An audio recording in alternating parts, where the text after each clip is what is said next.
Yeah, I actually have on some Zoom calls been listening to Spotify in the background on my headphones, but it makes the video calls so much better. That's so good. Just like low in the background, you've got Spotify going. That's amazing. Yeah. It's like nice of you to join me in the club for our meeting. That's really smart.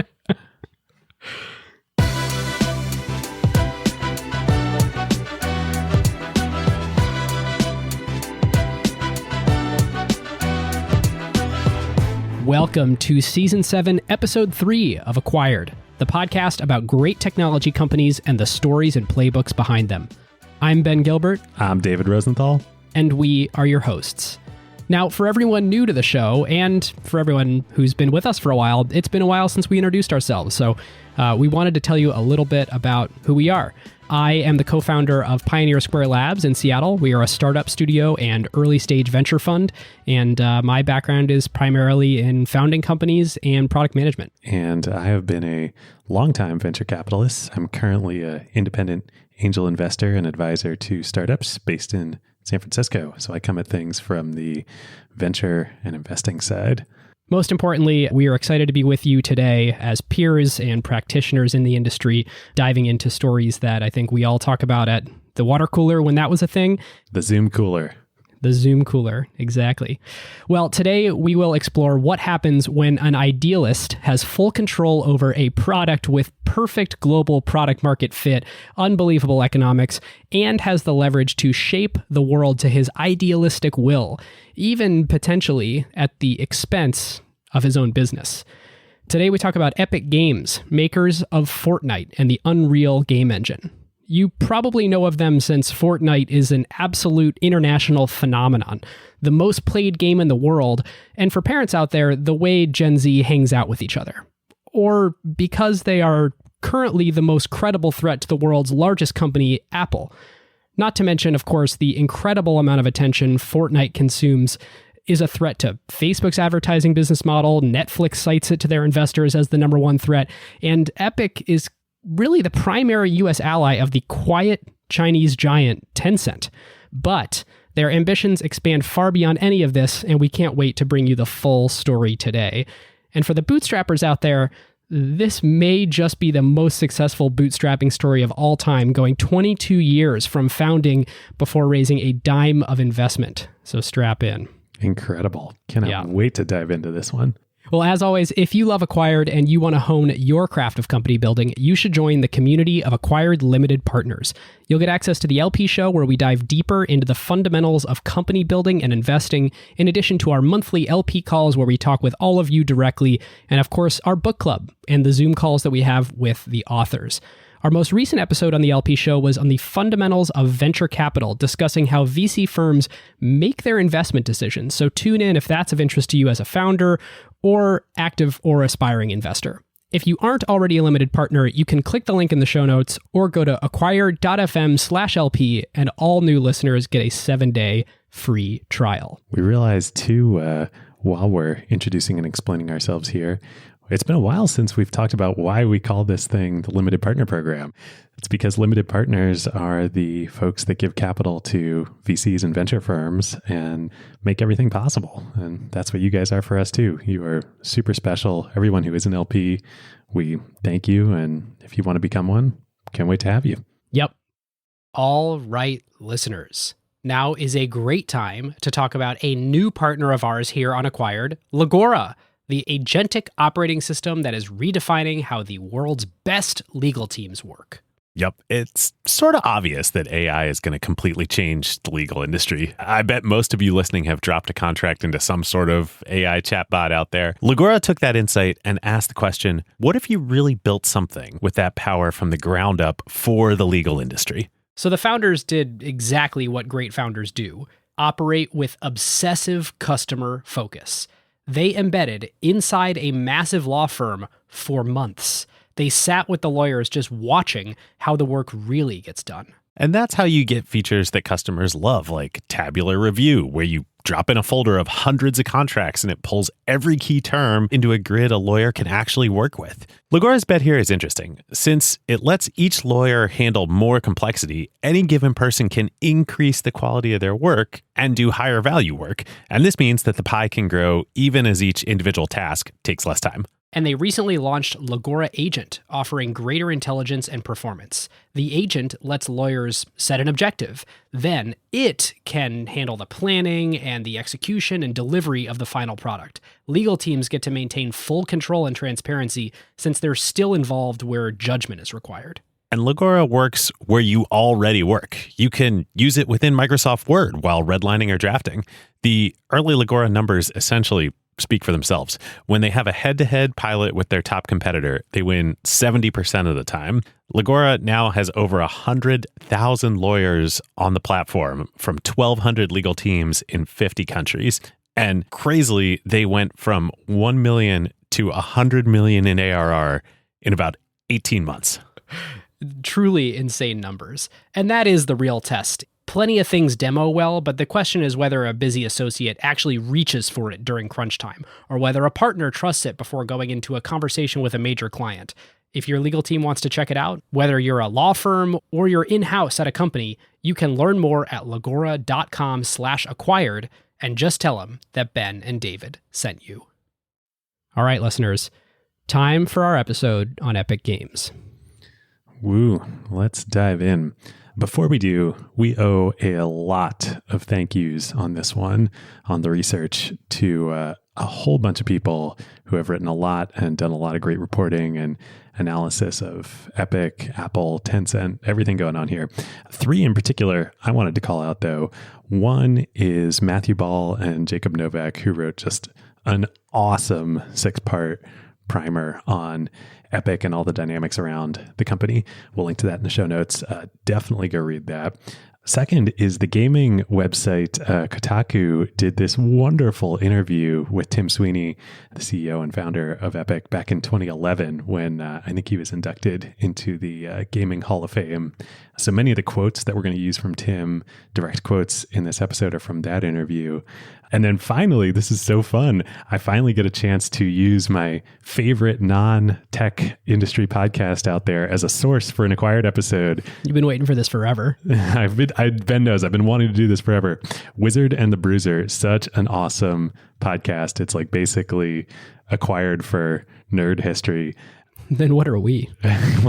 We're business nerd history. They're more game nerds. I suppose we're more business nerds. Yeah, games and like anime and stuff. They did a deep dive episode on Epic last year, which was super helpful jumpstarting our research. So thanks, guys, as always. And for everyone, we've put all of our links to every source that we use in the show notes, so feel free to peruse those. And a special shout out to Griff in the Acquired Slack at acquired.fm/Slack, who recommended the Matthew Ball piece that really got us started sort of down the rabbit hole of researching this in the first place. So awesome to have listeners help us do some of the research. Always great. All right, so we're going to get to all of the high drama here around Fortnite, Tencent, Apple, the lawsuits, etc. As always on Acquired, we start way back. And I think it's particularly important here because I don't think you can understand really what's going on or Epic without understanding the man who is its founder and CEO, Tim Sweeney. So who is Tim? He was born in the year 1970 in Potomac, Maryland. He was the third of 3 brothers, but his older 2 brothers were much older. So one was 10 years older than him, and the other one was 15 years older. So while he was the youngest of 3 brothers, he was probably almost kind of like an only child for a lot of his life. I mean, by the time he was, I guess, would have been in elementary school, both of his brothers were probably in college or out of college at that point. Yeah, and I think he started programming super young, right? Like he was a 11-year-old game programmer. Yeah, so it's all wrapped up in this. So his dad worked for the Department of Defense. He worked at the mapping agency as part of the intelligence unit where they were creating military maps from satellite imagery, kind of doing like Palantir and Skybox type stuff like way back in the day before those companies. So early on, young Tim realizes two things about himself. One is that he loves tinkering with like the guts of how things work, like both mechanical and, as we will soon see, computers and technical things. Two is he also actually loves business. And this is a pretty rare combination. Like he becomes a just fantastic engineer and a fantastic business mind, but he doesn't love business for the money. I mean, this is a man who really does not have a lot of use for money. He lives in North Carolina. He's not married. He doesn't have kids. He doesn't hang out with celebrities. Yeah, he's like bought a few fancy sports cars and a nice house and stuff, but he's talked about this to the Wall Street Journal. He mostly eats Bojangles fried chicken and drinks Diet Coke. He wears cargo pants that he probably buys for about $20. And what he does is he basically writes code and works on Epic. And that's what he cares about in life, it's just so refreshing, like seeing that and this man who's running such an important internet company versus all the other larger than life tech CEOs out there. You say he loves business. He's more of a business engineer. Like he's not a mogul. He's not leveraging every component of his business to give him the most cash. He's like excited about what business gives you the potential to do in the world. And by pulling all the levers, I mean, it really is bringing an engineering mindset to the business, or a tinkerer's mindset. Yeah. And he's now taken most of his wealth and has been applying it to land conservation in North Carolina, which is just so different than you see from so many people these days.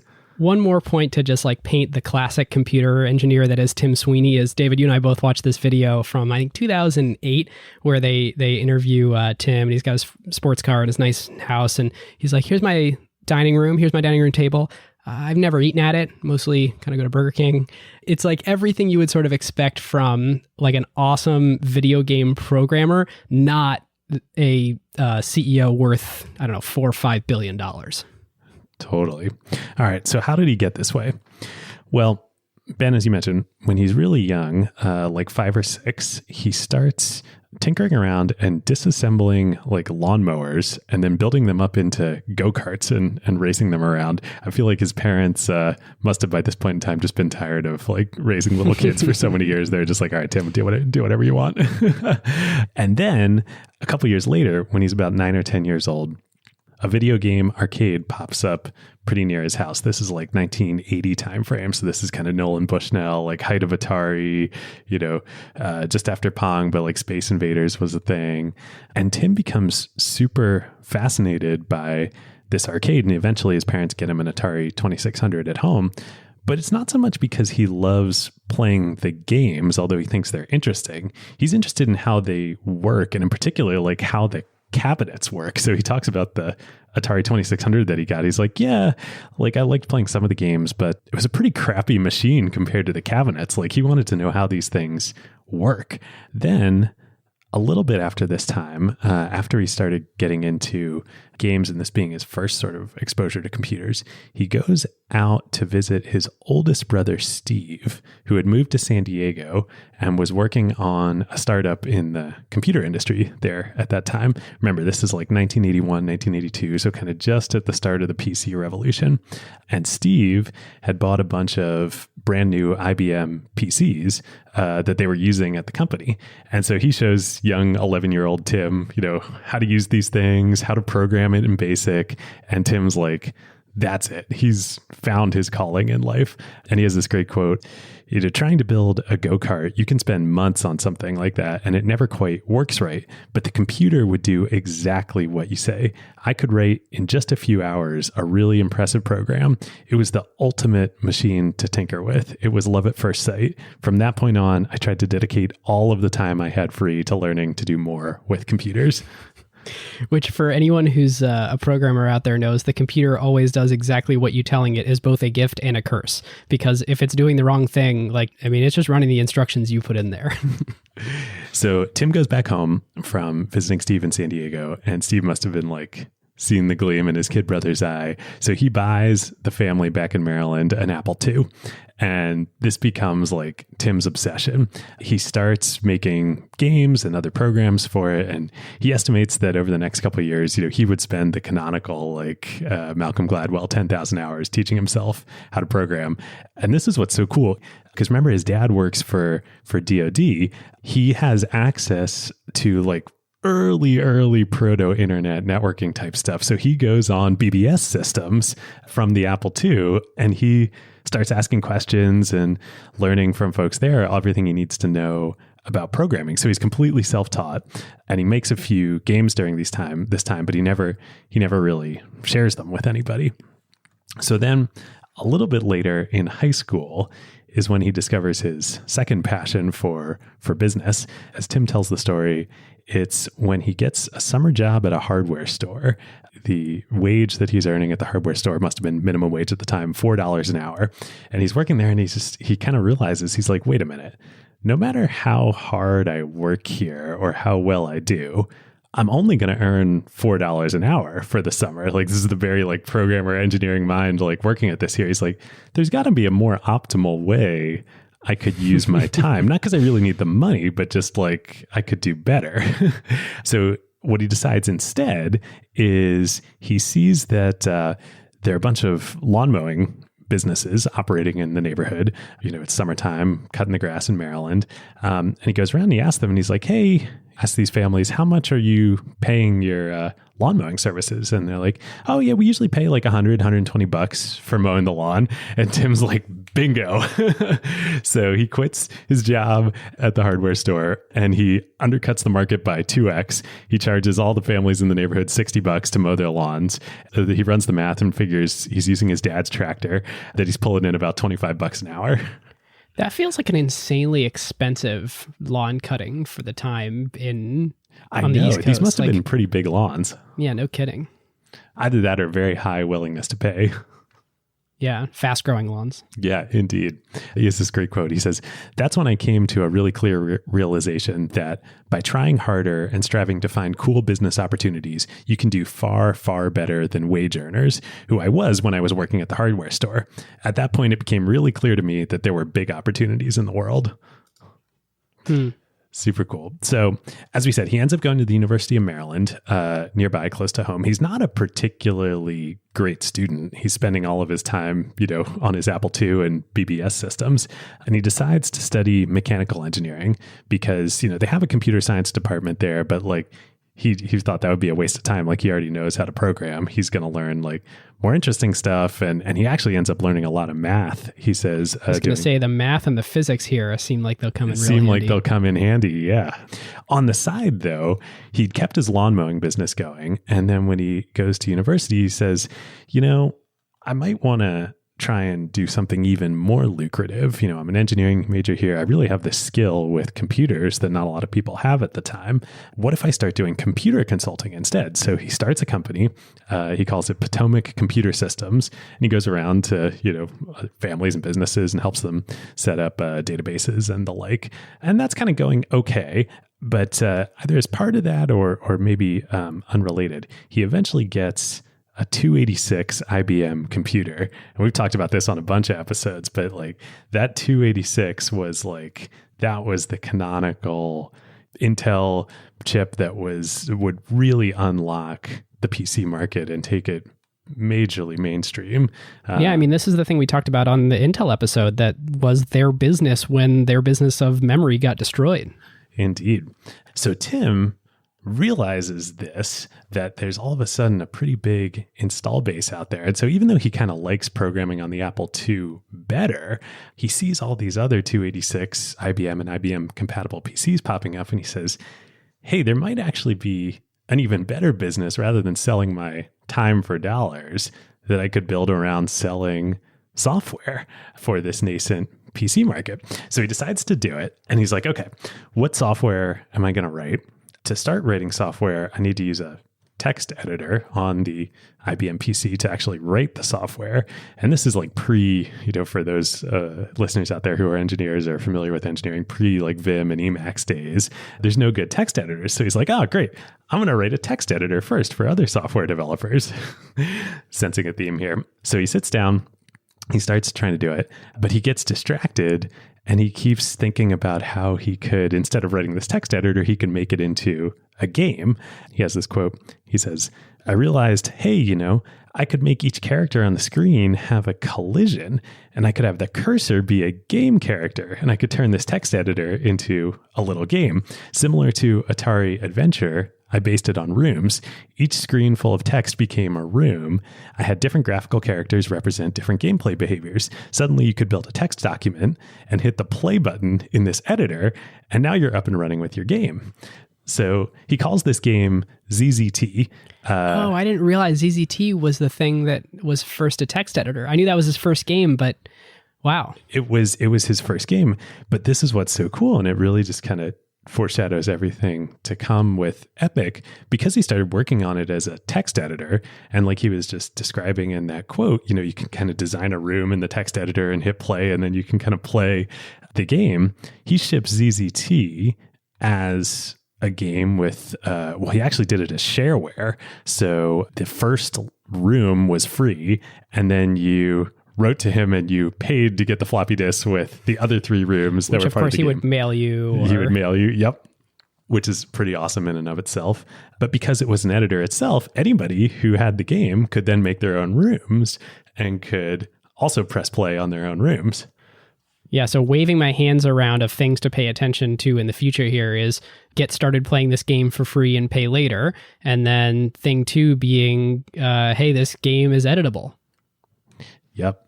This is when he decides, hey, I probably need a different name for this business besides Potomac Computer Systems. And something that makes us sound like a really big company, like a big, important, Yep, like we're on the same level as, id Software is just getting started around this time, and they have a really cool name.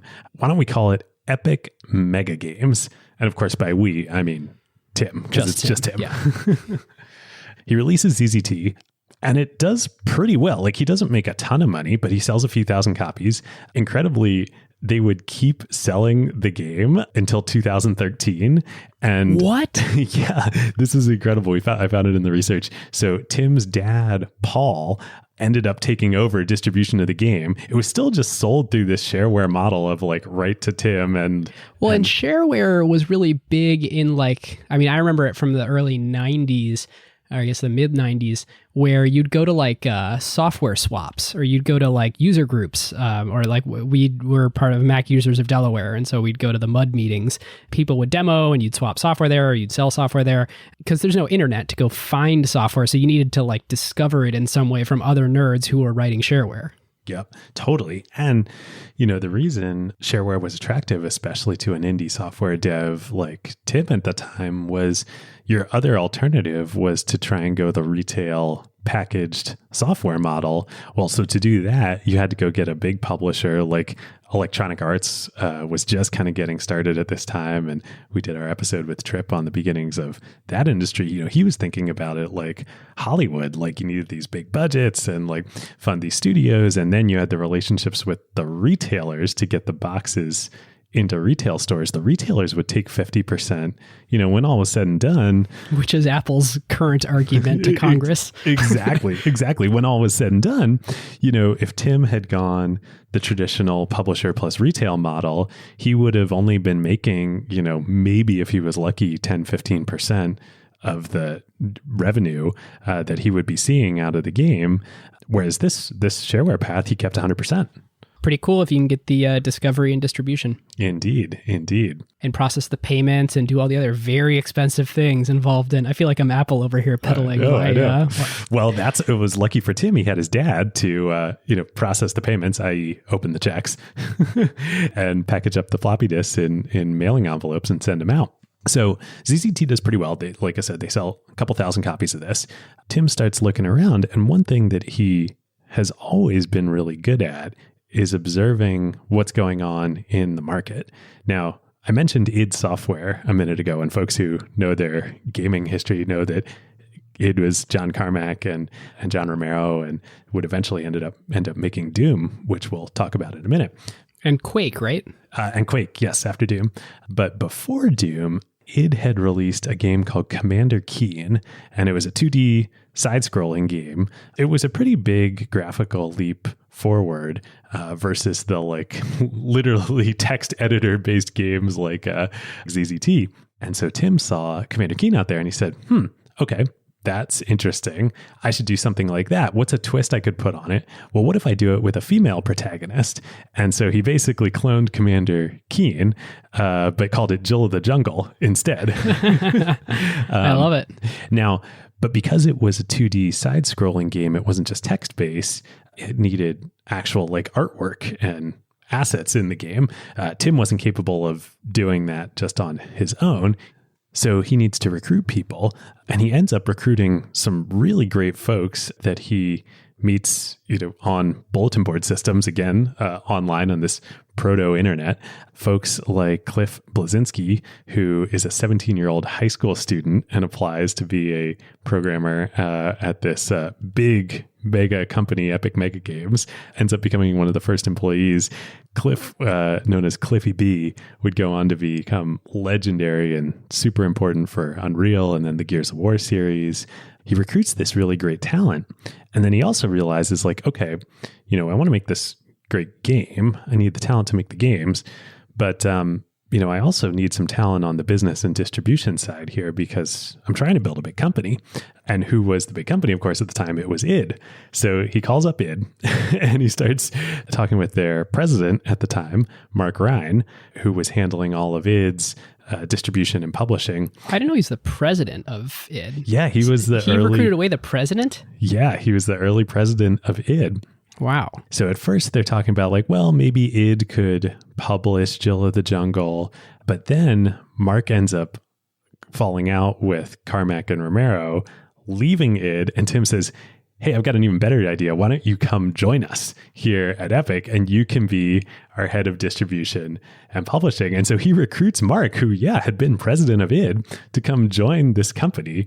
Remember, That's a crazy career move for him. He's president of one of the biggest game companies in the world at that point, and to go and take anything less than that title is wild. Totally wild. He became vice president at Epic, which he was... As employee, 3 or 2 or something? Yeah. Indeed. So he comes and joins Tim. Remember, Tim is a junior in college at this point in time, and he's got Cliffy B working with him, who's a senior in high school. But they put out this game, and it does really well. And then Cliffy B starts working on a few other games that also do really well. Next thing you know, they're selling quite a good bit of software through this shareware model and doing quite well. And so Tim ends up dropping out of college in his final year, and they go full-time on the business. So they're selling these games. They're all still 2D side scrollers, but there's another pretty big revolution that's about to come in the nascent gaming industry here. And it's going to come. What year are we in? So we're now in the early 90s, 91, 92. So pretty quickly after that, id and John Carmack start talking about this big project that they're working on. And it's a game that's going to be called Doom. And I have to assume, almost no matter what age you are, if you're listening to this show, you've heard of Doom, played some version of it over the years, but it's easy to forget. And I had kind of forgotten until doing this research, just how revolutionary this game was at the time. And it got... Was it the first 3D game? It was the first 3D game. Before Doom, everything looked like a Super Nintendo style game.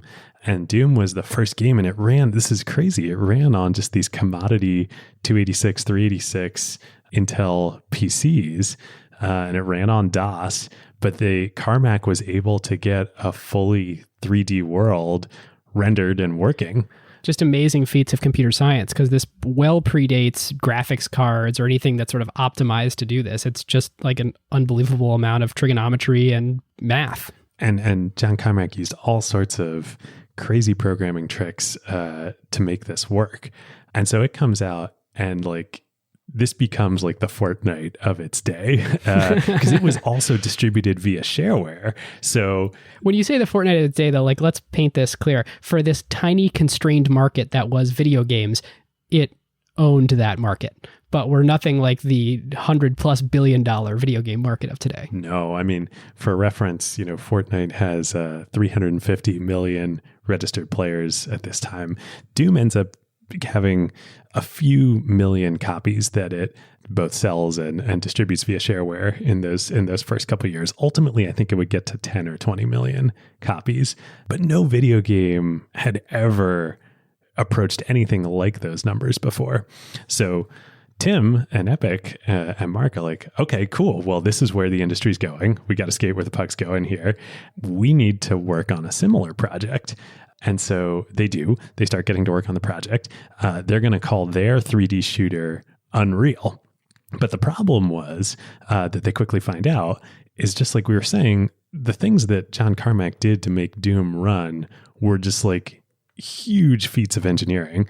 And it was this massive proprietary advantage that it had. So anybody like Tim and Epic that was trying to get a competing product out there, it was just going to be nigh impossible. But this doesn't deter Tim. He starts thinking about an idea. He's like, okay, well, I know that id spent all this time and effort working to make Doom work. They work on other projects, and Ben, you mentioned Quake. That would be the successor to Doom that they would come out with. They're rewriting the wheel each time they come out with a new game. Like John did all this work to make Doom work, but they have to recreate a whole lot of that each time they're making another game. So they have this lead, but it's not like they're going to keep just like churning out game after game after game and nobody else is going to catch up. I can take my time, build a engine similar to, what Doom has, but if I make it a little more extensible, then I can use this engine and pump out a bunch of content internally, and not have to go through all these hoops each time that it is having to go through. So he's like, okay, cool. We're going to invest the time up front to do this. A parallel here is in sort of Jeff Bezos speak. Tim is working on a system that uses primitives, building blocks, rather than sort of starting from zero each time. And because you sort of build from primitives and assemble building blocks that are sort of modular and you can build on top of each time, you sort of get compounding value out of each piece of work that you put in. Yep. So he starts working on it and he's not shy about what he's doing. He's trying to build hype for the game, for Unreal. He's talking to game magazines and the like. A pretty incredible thing happens. Other developers start coming and studios start coming to Tim and Mark and saying, hey, I hear you're working on this engine. We would also love to make 3D type games and compete with it in Doom. Would you be willing to license it to us? And Tim says, yes. Whoa. And this is before they released Unreal, like that he was hyping this so much that they had demand for the Unreal Engine before Unreal came out. Yes. In fact, I believe some of the first games that were made by third parties on the Unreal Engine came out within a few months or a year of Unreal itself. Oh, wow. Crazy. Yeah, totally crazy. So it turns out this was a really big idea because these dynamics were not only not going to get easier in the industry, the dynamics of the technical bar to build video games, that bar was just going to keep going up and up and up and up exponentially in tandem with Moore's law. And so without a tooling system like this, you would quickly become completely locked out, no matter how good you were, of being able to actually build a game. One of the takeaways there is like the timing to create a game engine is so perfect because before that, you couldn't really create a game engine. And after that, you would be so woefully behind that you better be creating a game engine for like a whole new paradigm because it would be foolish to start building a PC-based game engine 5-10 years after Tim did. Yep. And it turned out, almost like in a much bigger way than what Tim saw when he tried to started working on Jill of the Jungle. Somebody who's a really, really great technical engineer, game developer, programmer who could build an engine or parts of an engine like this isn't necessarily always going to be the right person that can have a great creative story idea, game design, content. And so if something like this didn't start to exist, the creative people would just be totally locked out of the industry or would be relegated to working only within super big companies that had an engineering side of the house and a creative side of the house. That makes sense. Now, listeners, I want to pause for a moment and say, we keep saying Tim. And, today Epic is like a 2,000 person company. And it's almost appropriate to say Tim when the company makes decisions today. It was especially true at this point because it was still less than like 15 people. I mean, there's a very small operation going on here. And Tim was absolutely making the strategic decisions about what the company would be and what it would do. Yeah. And not only was it a small operation, it was a remote operation. So they didn't even all live in Maryland together. They were communicating via, early internet technologies here.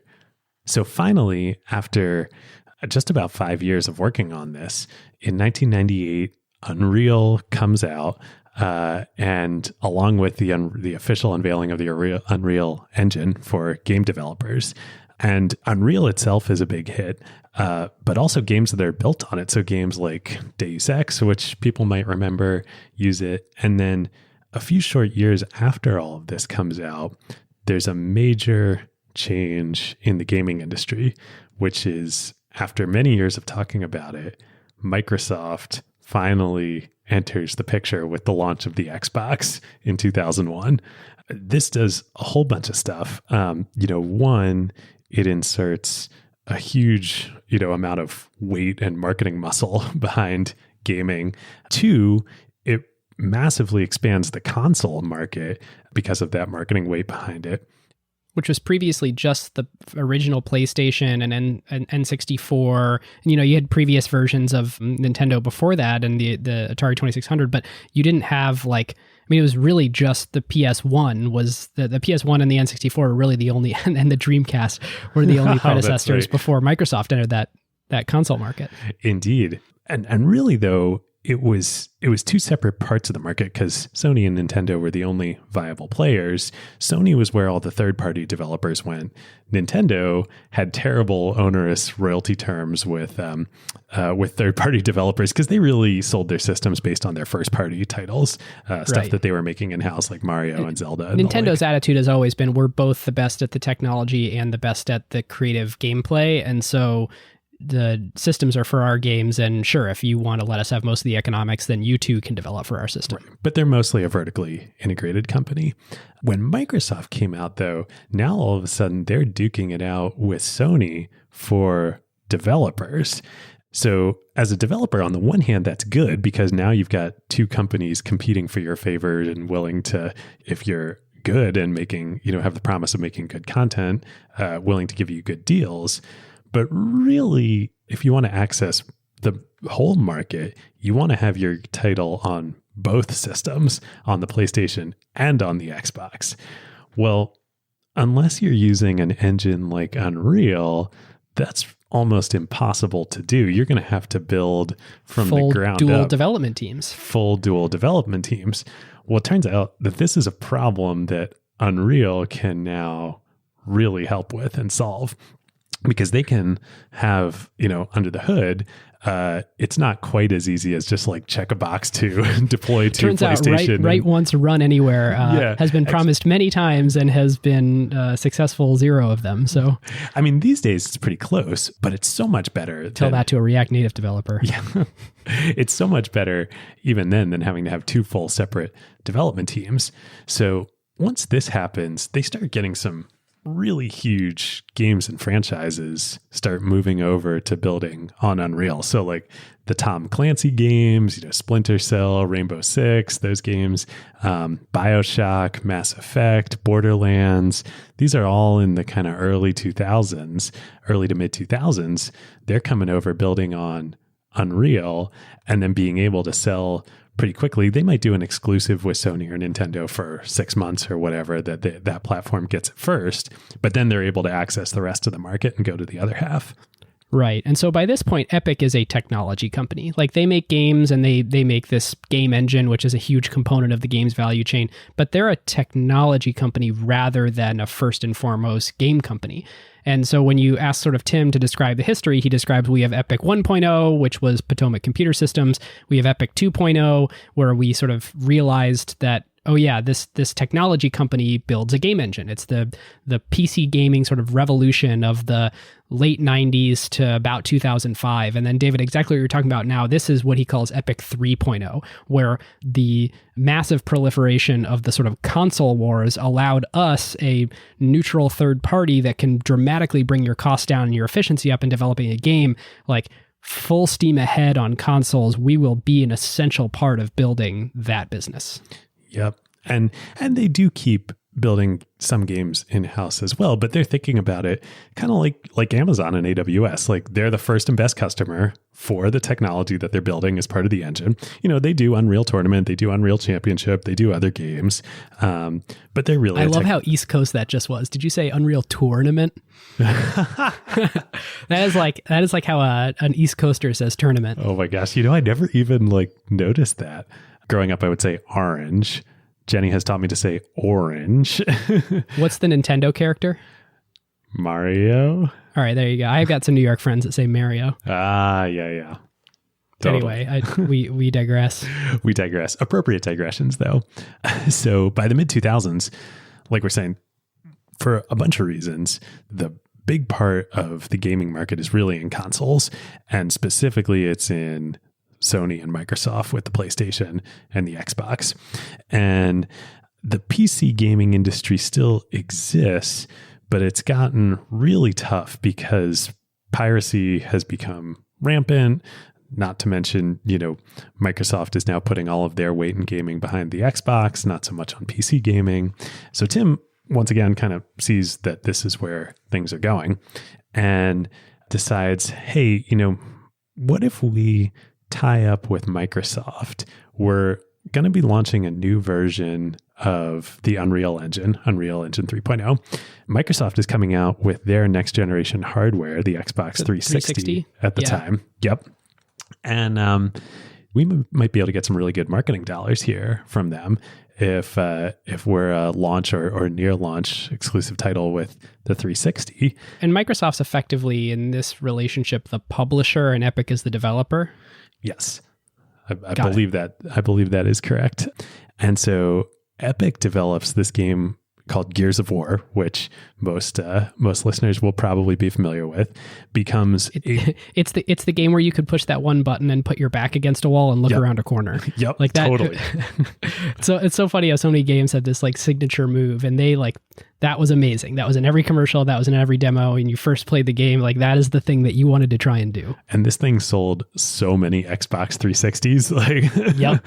And so as a result of all of this, the thing is this kind of becomes a red herring for the company. So Epic ends up making $100 million of revenue on Gears of War.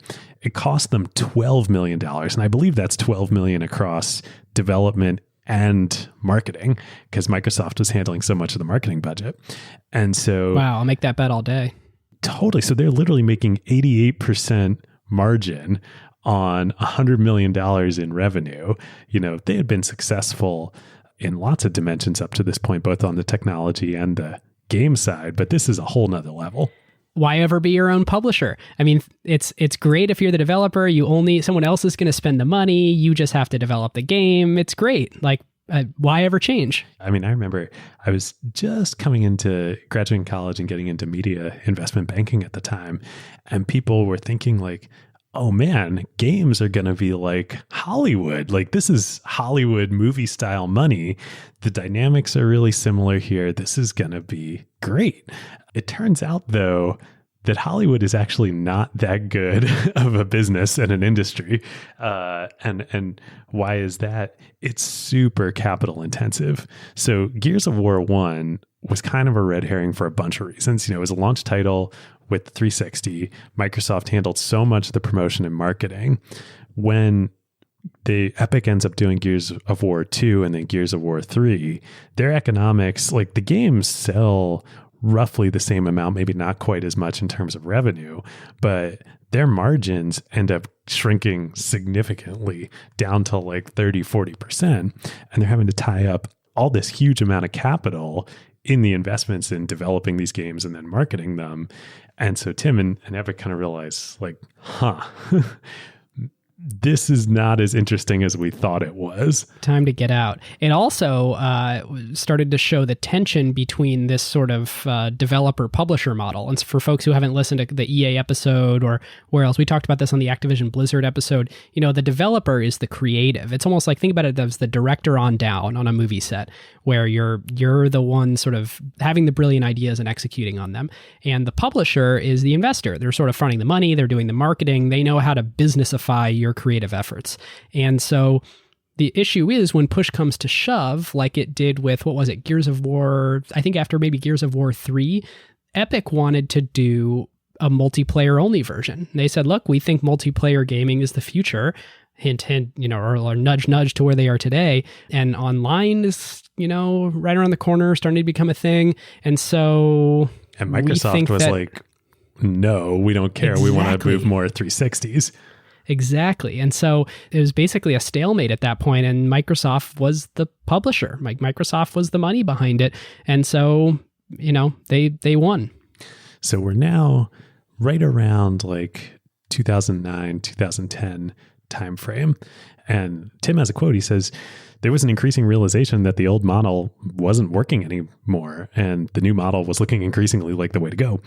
So what is the new model?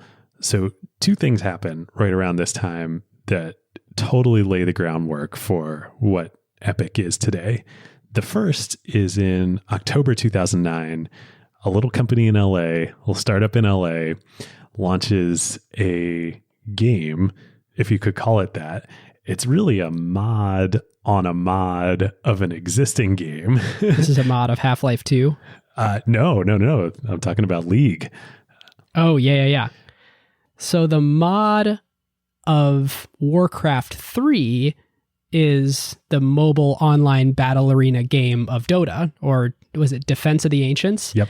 And of course, there's a lot of controversy over if this is idea theft or if this is above bar. But you have this very similar looking game that I think you're referring to, David, being started by a plucky startup in LA in 2009. Yep. And that company is Riot Games, and that game is League of Legends.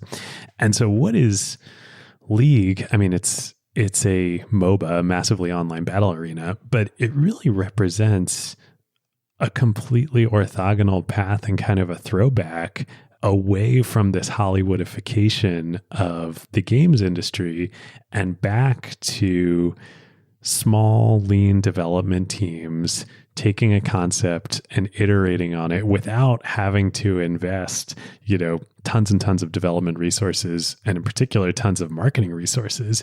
It's distributed 100% online. It's a mod of an existing game engine that's out there. Rip off. I didn't say that, but it means that it can get to market so much faster. And then the other big innovation that they have is they don't charge for it. It's free to play. Now, free to play, that term had gotten a really bad name in the industry because mobile games had taken that up.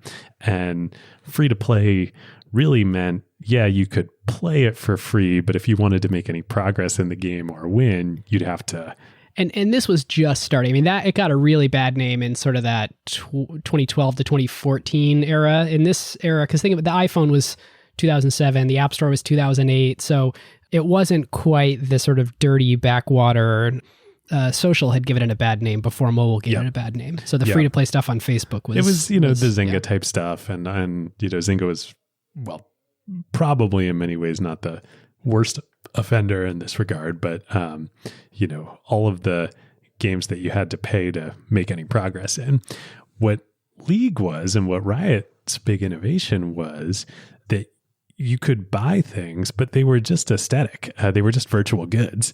They didn't actually help you succeed in the game in any way, shape, or form. They just gave you personality. Yeah, so it was still free to win, but you could pay for other things. Yep. And this ends up coming to be known as games as a service, which we'll get into in a second. The other big thing that happens that Epic was directly a part of was in September 2010, Epic demoed on stage at an Apple keynote a demo of the Unreal Engine 3 running on iOS. Oh, that's right. I forgot about that. And that actually was the beginning of these like really long, sort of distracting demos at Apple keynotes of games, where like every time they're showing off some new graphics technology, but you're watching it over some stream and you're actually not sure what the new thing is. And so you're like, okay, they're showing off, okay, this time it's metal and it's an Apple in-house technology and Craig's all excited about it. But okay, good. I'm glad someone else made another cool game that takes advantage of some hardware feature I don't understand. I always have beef with those being Apple keynotes, but I get that it was a leap forward. Well, it was a leap forward because you could bring, this incredible console quality graphics and gaming technology to mobile. But it was even more important for the industry in terms of enabling cross-platform deploying and development and then ultimately online play of games. So Epic now is right in the middle of all of this, because if you have a game as a service like League of Legends or any other, free-to-win type game. Importantly, that's fully distributed digitally. So there's no more box software. It is being distributed over the internet. Yep. You want to get that in the hands of as many players on as many platforms as possible. Game developers always wanted to do this. They wanted to be on Microsoft and on Sony. But at the end of the day, they're selling box software and that's fine. But when you're no longer selling box software, you're monetizing based on engagement of players. Maximizing your total pool of players is really important. And what are by far at this point and then going forward, the vast number of computing devices capable of playing games out there? They're mobile devices. Yeah, so it's the number of devices got multiplied by 10 for the sort of accessible market of games, or maybe more. But importantly, and I think the other thing that is really relevant to this argument that you're making about having a more direct relationship with those customers and wanting to reach as many customers as possible is they're now all on internet connected devices. So rather than your only chance to monetize being every time you ship a new disc to a store and they buy it, you have an opportunity at any given moment to monetize as long as there's payment systems in place. The thing that digital distribution basically enabled was the idea that, going back to the very beginning of what made Epic, that they could give something away for free, but then since you had an always-on relationship with that customer, you could figure out your monetization down the line. What this does to the industry is it kind of makes it like the SaaS industry. You'd gone from expensive to develop, capitalized software that required years of development time and was big and monolithic, your Oracle or a lot of Microsoft software or that type of thing, to all of a sudden, developers, just like software developers, are empowered to do small little things that solve a point, niche problem, deploy it on best-in-class infrastructure like AWS out there, use something like Stripe to accept payments. Don't we wish? Yeah, don't we wish? Get it out there and be used and build real businesses with great economics. So the same thing starts to happen in the gaming industry. And of course, who was the pioneer in doing all of this and in the middle of all of it, not just on their own, but then with Riot? It's Tencent. Yep. Yeah, I mean, this is really interesting because Riot is pioneering this in the United States. Tencent had already sort of done it with the ability to do microtransactions on their early games in China, something that they were definitely ahead on. And as soon as Riot started to succeed in it very early, I think it was pre-2011, maybe 2010, Tencent invested in Riot. Once Tencent saw Riot succeeding with this model in the West, they first invested in Riot, I think in 2010, and then they bought the company in 2011. So Tim sees all this going on, and he wants to move Epic in the direction of becoming essentially the, AWS plus Stripe, enabling this future, renaissance in independent creators and game developers. And the current state of their business, they had sold Gears of War, the full franchise, all the IP, everything to Microsoft. Not quite yet. Oh, okay. First, he starts talking to Tencent and agrees in 2012 for the first time ever to sell any equity in Epic Games. He sells a 40% stake in Epic to Tencent for $330 million. So valuing Epic at just under $1 billion, which was kind of crazy at the time. People were like, this is nuts. This is a, video game technology developer that, is having bad economics with their big franchise Gears of War. Like, what's going on here?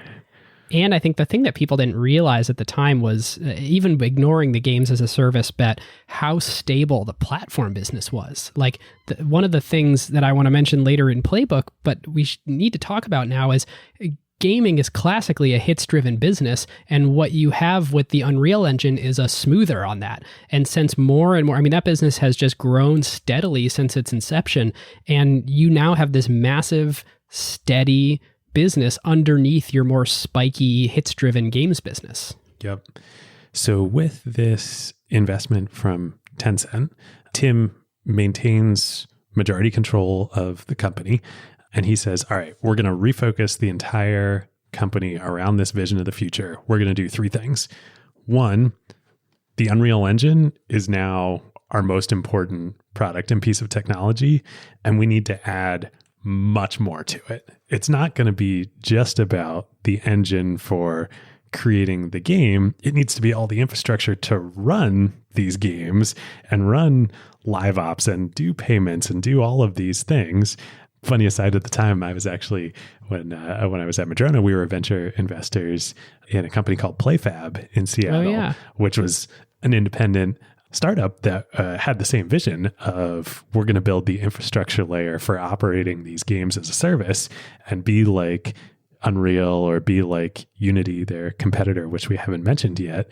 It just turned out that PlayFab ended up getting acquired by Microsoft. It turned out that Epic and Unity were going to do these things themselves as well, and it was going to all be part of the platform. Yeah, and there definitely was industry speculation at that point that those things would be not really part of game engines, that they were sort of a separate factorable thing. We'll talk about this, but Epic has Epic Online Services today. There's a lot that sort of lives in that middle ground of like, is it part of the engine or is it really more part of an online service? But Epic obviously had not only the relationships with developers, but the ability to bundle things that might not have used to be considered part of an engine, but sort of add more and more and more to that sort of ball of yarn where it was no longer just physics, but it was physics and characters and AI and the way that they'd interact and all sorts of things to help with the live ops of your game. Yep. So that was 1. 2, as Tim says, we're going to rationalize the console business. I don't want to be in that anymore. We're going to sell the Gears of War franchise to Microsoft. So they do that in early 2014. The Tencent investment was in late 2012. And then 3, to make all this work, we need to have 1,000 flowers blooming out there of people developing on the creators and developers and game makers developing on the Unreal platform. Well, we can't anymore be charging people a SaaS fee to use our platform because that's going to lock out, the kids in high school who are building stuff at game jams. And right. Incentives are powerful. If you charge money for something, less people will do it. Yep. So in March 2015, and this was like super ahead of the curve, Epic stops charging a licensing fee for the Unreal Engine, makes it completely free to use and develop on. And remember, Unity is out there as well, which is a competing third-party game engine. Mostly focused on mobile. Mostly focused on mobile, but you could use it for lots of things. For sure, but simpler, newer, amazing for 2D stuff, lighter, more accessible, but you're not going to go build the most amazing 3D first-person shooter or PC game with it. On Unity, no. They're still charging a SaaS fee. Unreal now is completely free. You're getting literally the stuff that Gears of War is developed on for free. And instead, the business model is switched to a 5% royalty on revenue that you would earn on your games after publishing. Now, that's like a pretty good deal. I mean, if you think about the amount of fixed cost you'd have to capitalize to do this, it would just be huge. Even your ongoing operating costs to run technology, it would be more than 5% of your revenue.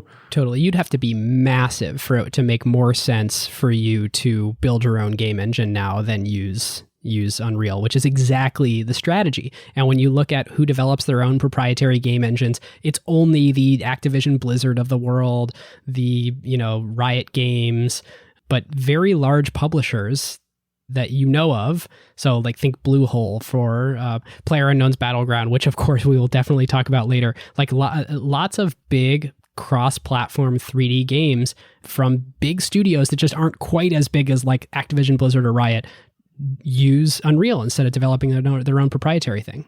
Yep.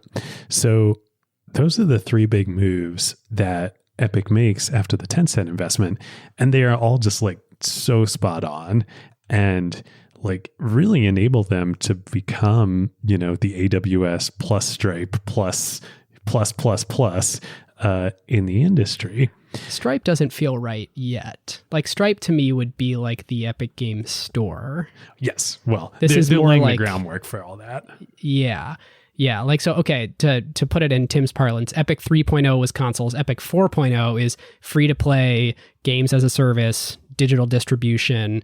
But exactly what you're talking about, David, is this like incredibly robust primitives that serve as the horizontal layer to make games. And so they've stepped back from we're a game maker, except. Okay. So just like Amazon, though, they still have this view of like, well, we can be the internal kind of first and best customer to show what's possible with these tools. And we have this rich history of making great games that people love. So they decide that they're going to spin up 3 teams internally to start working on Epic's new tools to build new games from Epic that are going to run on this games as a service free-to-win model. So the first that they start working on is a reboot of Unreal Tournament. The second is a MOBA that's going to include Gears of War style kind of action elements. It was called Paragon. And the third was going to be a whole brand new IP that was going to combine elements of Minecraft and crafting with a tower defense type dynamic. Those games were popular at that moment in time. And they had a really cool name for it. They were going to call it Fortnite. We just got $330 million, and boy, are we going to spend it, is the way that I hear that. Yep. Well, so spoiler alert, just like a lot of times when a company gets $330 million and has like the core, economic engine of the company, but then they have other projects that they want to work on, those other projects don't go so well. So none of those 3 games work at all. Yeah, and it's interesting you say none of the 3. I'm excited to talk about that. Yes. The other sort of thing to think about here is this is a company with a bootstrapped culture. They'd always been starved for resources. They'd always been few people. They'd always been cleverly figuring out what's the right partner or what's the right way that, we can only make a game when we're sure that it's going to be worth it for us. And now they've got so many resources. I mean, this is exactly what we talked about on the Eventbrite episode with Julia and Kevin. Like, raise a bunch of money, and there's lots of things that seem like good ways to deploy that capital because you can sort of conceptualize why it'll make sense. But then you become this like large organization. There's, I don't want to call it infighting, but conflicting views about what the future should be. There's people who are sort of vying for political power that's saying, no, my game's the most important game. And it results in churn, and it results in, this happened basically all through Epic's history, but they bought companies, some worked, some didn't. They bring in these studios, sometimes they'd end up writing them off. It just increases all of that sort of fervor and churn around trying to do a bunch of stuff. Yep. And remember, what was Epic and Tim really, really good at? He was good at looking at what was succeeding in the market at that given moment in time, remixing it a little bit to make it fresh, and then putting it back out there quickly. That's what he did with ZZT. That's what he did with Jill in the Jungle. That's what Unreal was after Doom. And that's not what they're doing with these 3 projects here, it's unclear that the market really wants them. So they operate for years in development of each of these games. So started in 2011, 2012. Yep. And going all the way through 2017. And then basically a miracle happens. So you mentioned PlayerUnknown's Battlegrounds. Tell us a little bit about PlayerUnknown Battlegrounds. Yeah, so rewind to 1999. There is a book released in Japan called Battle Royale, or at least that's the English translation of it. In 2000, this is made into a very popular Japanese movie. It is sort of basically inspired the Hunger Games. Think about a battle on an island, a bunch of children. I think it's a fight to the death. It's a little dark, but basically you want to be a dark last person standing. And there's a variety of different games and different sort of anime series that through the early 2000s are sort of based on this battle royale concept. There's early games, there's Daybreak, there's in the end of the 2010s or mid 2010s, there's this game H1Z1 that's starting to incorporate this battle royale concept into a game. Is it 2017 that Battlegrounds comes out? Yep, March of 2017. And we will henceforth refer to it as PUBG, PlayerUnknown's Battlegrounds, comes out, and it is a smash hit. It is like this notion of there's a fixed amount of time and there's this circle that is contracting and it's going to bring everybody closer and closer and closer together and you have to be the last person standing, and the action's fast-paced, and it's sort of a pretty short amount of time that each game lasts. It's not these 50-minute MOBA-style games. It is like, get in, enjoy the action, get out. Even if you win, it's not that long of a game.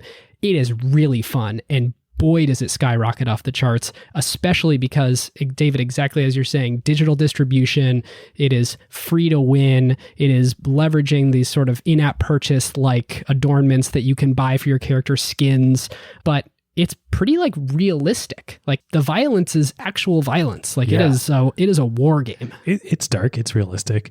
Also, though, when it first comes out, it's in beta. It's built on Unreal. It's not a big team. It's not Activision that's making this. It's, an indie dev. Right. Out Raise there. your hand if you heard of Bluehole before this podcast. It's like, unless you're in the industry, you haven't heard of PlayerUnknown's parent company. No. And also in these early days, it's only on PC, I think. I think you're right. It was not yet cross-platform. And again, especially with a game like this, you want as many people as possible playing it. You want your friends playing, and not all your friends are going to have gaming PCs. In just like a literally epic move, the company and Tim see this happening, realize that these internal game projects are not getting any traction. Yeah, the Unreal Tournament team, I think they sort of knew at this point that wasn't going to ship. By the way, like the title Fortnite inside of Epic started in 2011, so it's been 6 years of development. Yep. And you have this other team here, this Unreal Tournament team that I think had already given up at this point, that it was like clear that it was not going to ship. Paragon is taking a crap ton of resources to make that a reality. That's the internal status of the company when PUBG hits. PUBG hits. So within 2 months, the Unreal Tournament team hops over into the Fortnite assets. And remember, they're all developing on the Unreal Engine. So they all know how to work with the assets and the code here.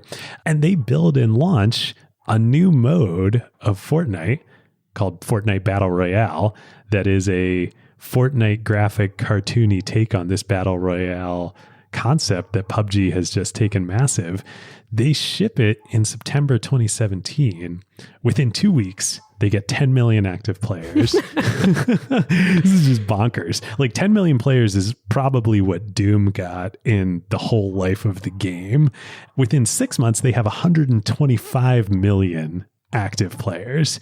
Incredibly, there's some dynamics here, like you mentioned, Ben, that like there's less violence. It appeals to kids more, especially it appeals to parents more who are willing to let their kids play. Yeah, like this. when you die, the drone comes and scans your body and warps you away. Like I don't think that's the right terminology, but like you're not bleeding out in the street the way you are in PUBG. Yep. But unlike PUBG, which is only on PCs at this point, because of all of Epic's resources, they immediately deploy it cross-platform, PCs, consoles, mobile devices, all within the first few months of launching. Sony actually would be a big holdout. Sony would let Epic release it on the PlayStation, but wouldn't allow PlayStation players to cross-platform play with the other platforms because they wanted to keep everything in-house in the PlayStation network. Epic eventually convinces Sony that, like, hey, you can't keep this cat in the bag here. I think they may have even gotten to 125 million users before launching mobile.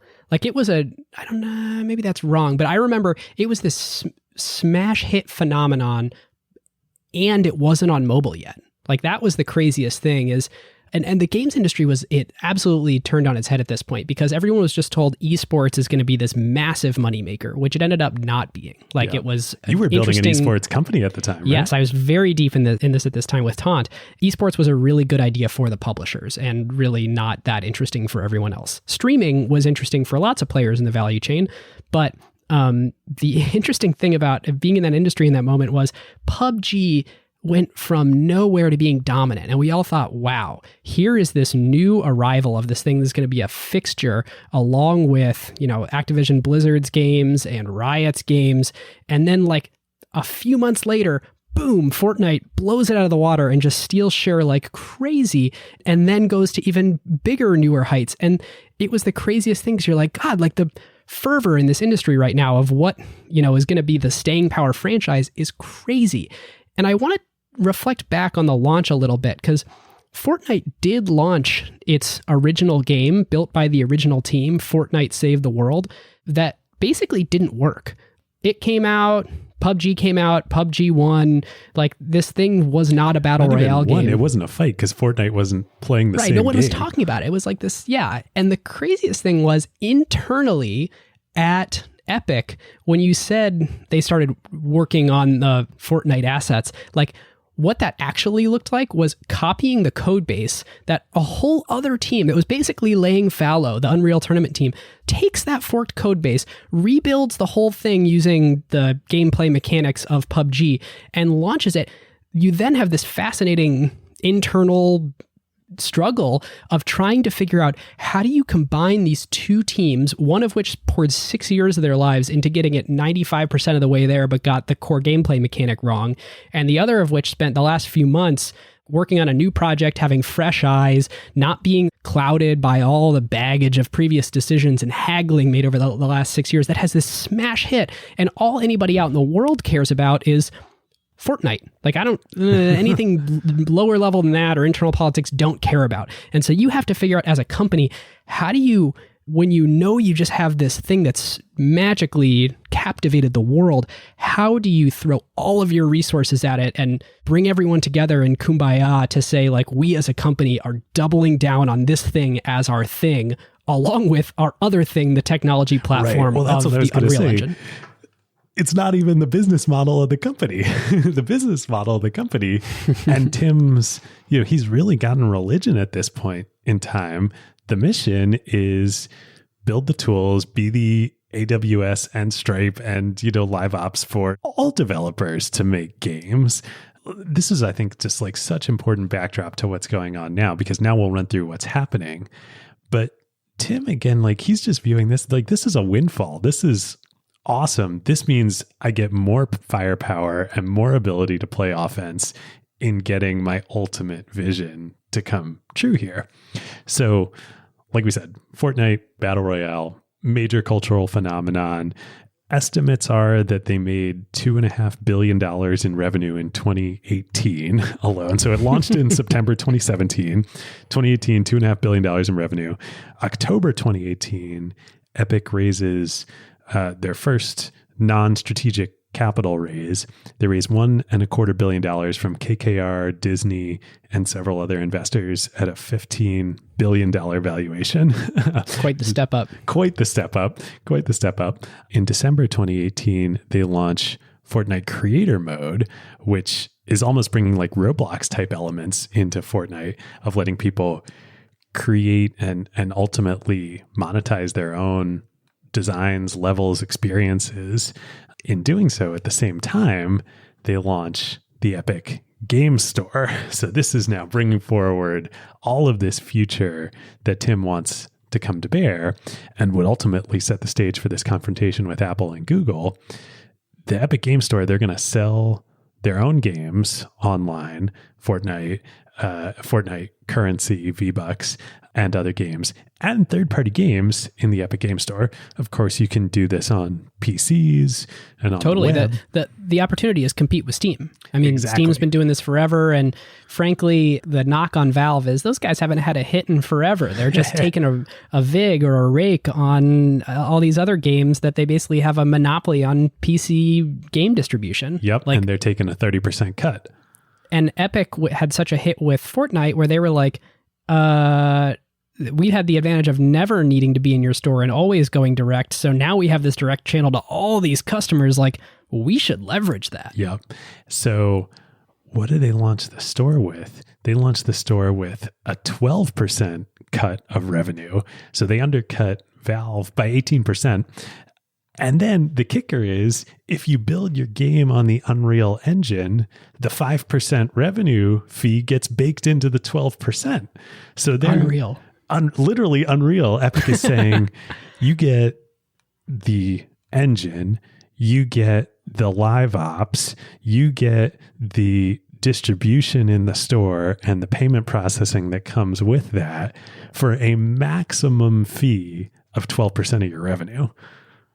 It's wild. I mean, it is really, let's even ignore the lack of double dipping on that 5% from the Unreal Engine. That 12%, the way that Tim talks about it is basically a cost plus pricing model where he says, look, I think it's going to take 5-7% to run the store, and we don't need to make more than 5%. We think Apple and Steam are getting away with highway robbery, and so we're just basically going to make sure that at the maximum we make 5%. Oh, and if you're really trusting in us and building on our full stack, we're not going to charge you twice.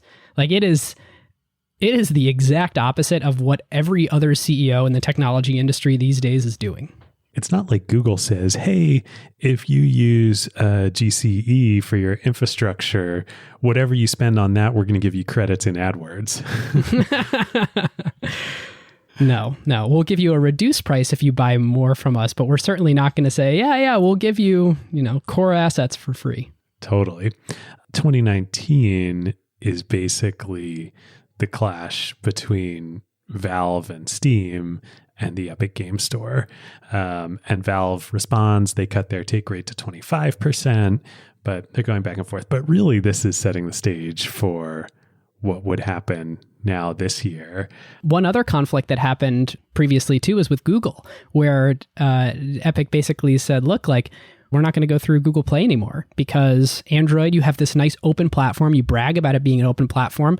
We are going to have people download the APK where they're just going to sideload and install the app directly. What Epic and all of the people who want to play Fortnite on Androids realizes there's a litany of, oh my God, you're about to get your phone hacked dialogues that come up between downloading that app and getting to play it, and every time there's an update. And so this is actually something that Epic walked back from and eventually did list on the Google Play Store because Google, as Tim calls it, has a fake open ecosystem where despite getting to proselytize about how the App Store is not the only way, or the Google Play Store is not the only way to launch on their platform, in reality, it is. So then this year, Epic decides to take this fight directly to, as you say, Tim's not door. just Google, but The other Tim. Apple, the other Tim, Tim and Sundar. I wonder how much the timing of this, clearly Tim had been thinking about this and plotting this move for a while, but this was the first year where you start to see some cracks, not just in the game developer sentiment about these App Store take rates, but among other software developers. There's the whole Hey controversy with Basecamp around Apple and the 30% cut that they're taking on Hey email software. So Apple has this very silly rule where they say either you're using our payments infrastructure, or if you choose to use your own, there can be no link or reference to it in the app. And Hey basically linked to their website or something like that, and thus violated a App Store policy. But it's all the same spirit here, right? Of how much... Pay us 30% or have this gross and horrible user experience where people have no idea how to sign up for your thing. So while all this is going on, cracks are starting to form in the developer sentiment with Apple and a little bit Google. Now Epic is here sitting on not just the biggest game in the world, but kind of the biggest like cultural phenomenon and on par with TikTok, social networking experience as well. It's a pretty big point of leverage with these ecosystems. And so finally on August 13th, 2020, Epic pushes a new version of Fortnite to the iOS App Store and the Google Play Store that offers a permanent discount on V-Bucks, the in-game currency in Fortnite, if you buy directly from Epic, which I believe you could do now in this new version of the app. So you actually still can if you have the app on your phone. Oh, if you still have that version of the app. Wow. Yep. So Apple and Google immediately delist Fortnite from their app stores. And then they said you need to upload a new version that doesn't include this. Yeah. Right. And Tim said, nope, not going to do that. Yep. So then the pitchforks come out. Then Apple says, well, you knowingly, and obviously like this comes right on the heels of the antitrust controversy. Epic really deeply prepared for this and thought this through. And they released this unbelievable video, this free Fortnite video where you've got Tim Cook as the evil sort of IBM-like character from the original 1984 commercial. Epic is sort of this, they're coming in to swing the hammer and throw it at the evil IBM Tim Cook character. It is like... It's all Fortnite characters. It's so good. Deepest dagger you can stab at the Apple executive team and really make them feel like the villains in this story. And so, the pitchforks continue to come out. Everyone's escalating. Apple says, we are going to ban your developer account. Yeah, and so not this just is a major escalation here. Yeah, this is, if you don't submit an updated version of Fortnite to the App Store that doesn't violate our terms and services, we are going to ban your developer account. And what that means, if you really dig into it, is we are going to make it so that you can no longer distribute new versions of the Unreal Engine to your developers that they can compile in their code and then submit to the iOS or Mac app stores. And so they're basically saying, look, all iOS and Mac App Store, we're just going to break the ability to use Unreal Engine if you're a developer on those app stores. And so, they've got a two-front war. There's a Fortnite war, and Apple has dragged the Unreal Engine into this. And of course, this goes to the courts. There's an injunction filed. The most recent couple of pieces of information that we know are that a judge for at least the next month has said, Apple, this thing that you've done of bringing the Unreal Engine into this, like you can't put a little ticking time bomb on Epic and say that you're going to break their developer account that deeply to the point where Unreal Engine won't work for all of these game developers anymore. Like that's one step too far. The thing that you can keep haggling about is whether Fortnite needs to submit a new version that doesn't violate your policies and has only a transaction with Apple that pays the 30% cut. That's still in fair grounds to fight about. So Apple, you can keep Fortnite out of the App Store for anyone who wants to download it now. They didn't mandate, I don't believe, that you have to keep letting the existing version of Fortnite work on people's phones, but it is. I expect that Apple has a very powerful kill switch at their disposal, so we will see if Apple decides to stop allowing the existing version of Fortnite with the payment loophole that's on 100 million plus phones or tens of millions of phones. I don't know how many to break, but that is sort of the state of where things are today. Yeah. And just right before we went to record, Epic hit back and announced that existing Fortnite instances running on Apple devices are going to lose access to the next Fortnite season and cross-play ability. So they're no longer going to be able to play with friends that are on other platforms, whether that's Android or console or PC. So, man. When tech giants clash, customers lose. Indeed. But I think we will get to that more in grading. David, do you have anything else in history and facts here? I think that is quite the epic story for history and facts. All right, listeners. Now is a great time to tell you about a longtime friend of the show, Vanta. AI has scrambled the whole security picture. It used to be that you proved that you were secure once a year, an audit or a static PDF, then everyone would nod and you're done. But in an AI-first world, that doesn't hold up anymore. Yep, your risk surface changes every week now. A vendor turns on an AI feature or someone writes in a new model without telling IT, and your posture is different than it was last week, let alone at your last audit. Vanta's own research found that around 70% of companies have this quote unquote shadow AI running with no security review at all. Right. And that's where Vanta comes in. They're the leading agentic trust platform, meaning they've built the thing that closes the gap. And the way that they close that gap is Vanta Agent. Think of it as a GRC engineer, that's governance, risk, and compliance, except that it's software and it doesn't sleep. It finds the issues, drafts the fixes, and cuts the time that you'd spend on vendor assessments in half. In half! Which is exactly why more than 16,000 companies today run on Vanta. Companies like Ramp, Cursor, and Snowflake all stay audit ready and catch the risks that crop up between audits across every vendor, every AI tool, the whole environment. And that's the real value. Trust has to be continuous now, which is why Vanta automates your security, your compliance, and the work to earn and prove trust. We're huge fans of Vanta over here, and literally hundreds of acquired listeners have become Vanta customers at their companies over the years. So you can get $1,000 off Vanta at vanta.com/acquired. That's VANTA.com/acquired for $1,000 off, and just tell them that Ben and David sent you. Okay, so our next section in many episodes is called acquisition category. There wasn't an acquisition here. And David and I have thought a little bit about what we're trying to accomplish with this category. And we actually think that it's best described by a book that we're obsessed with and have had an LP call with the author of, and just really think is brilliant, of the 7 powers.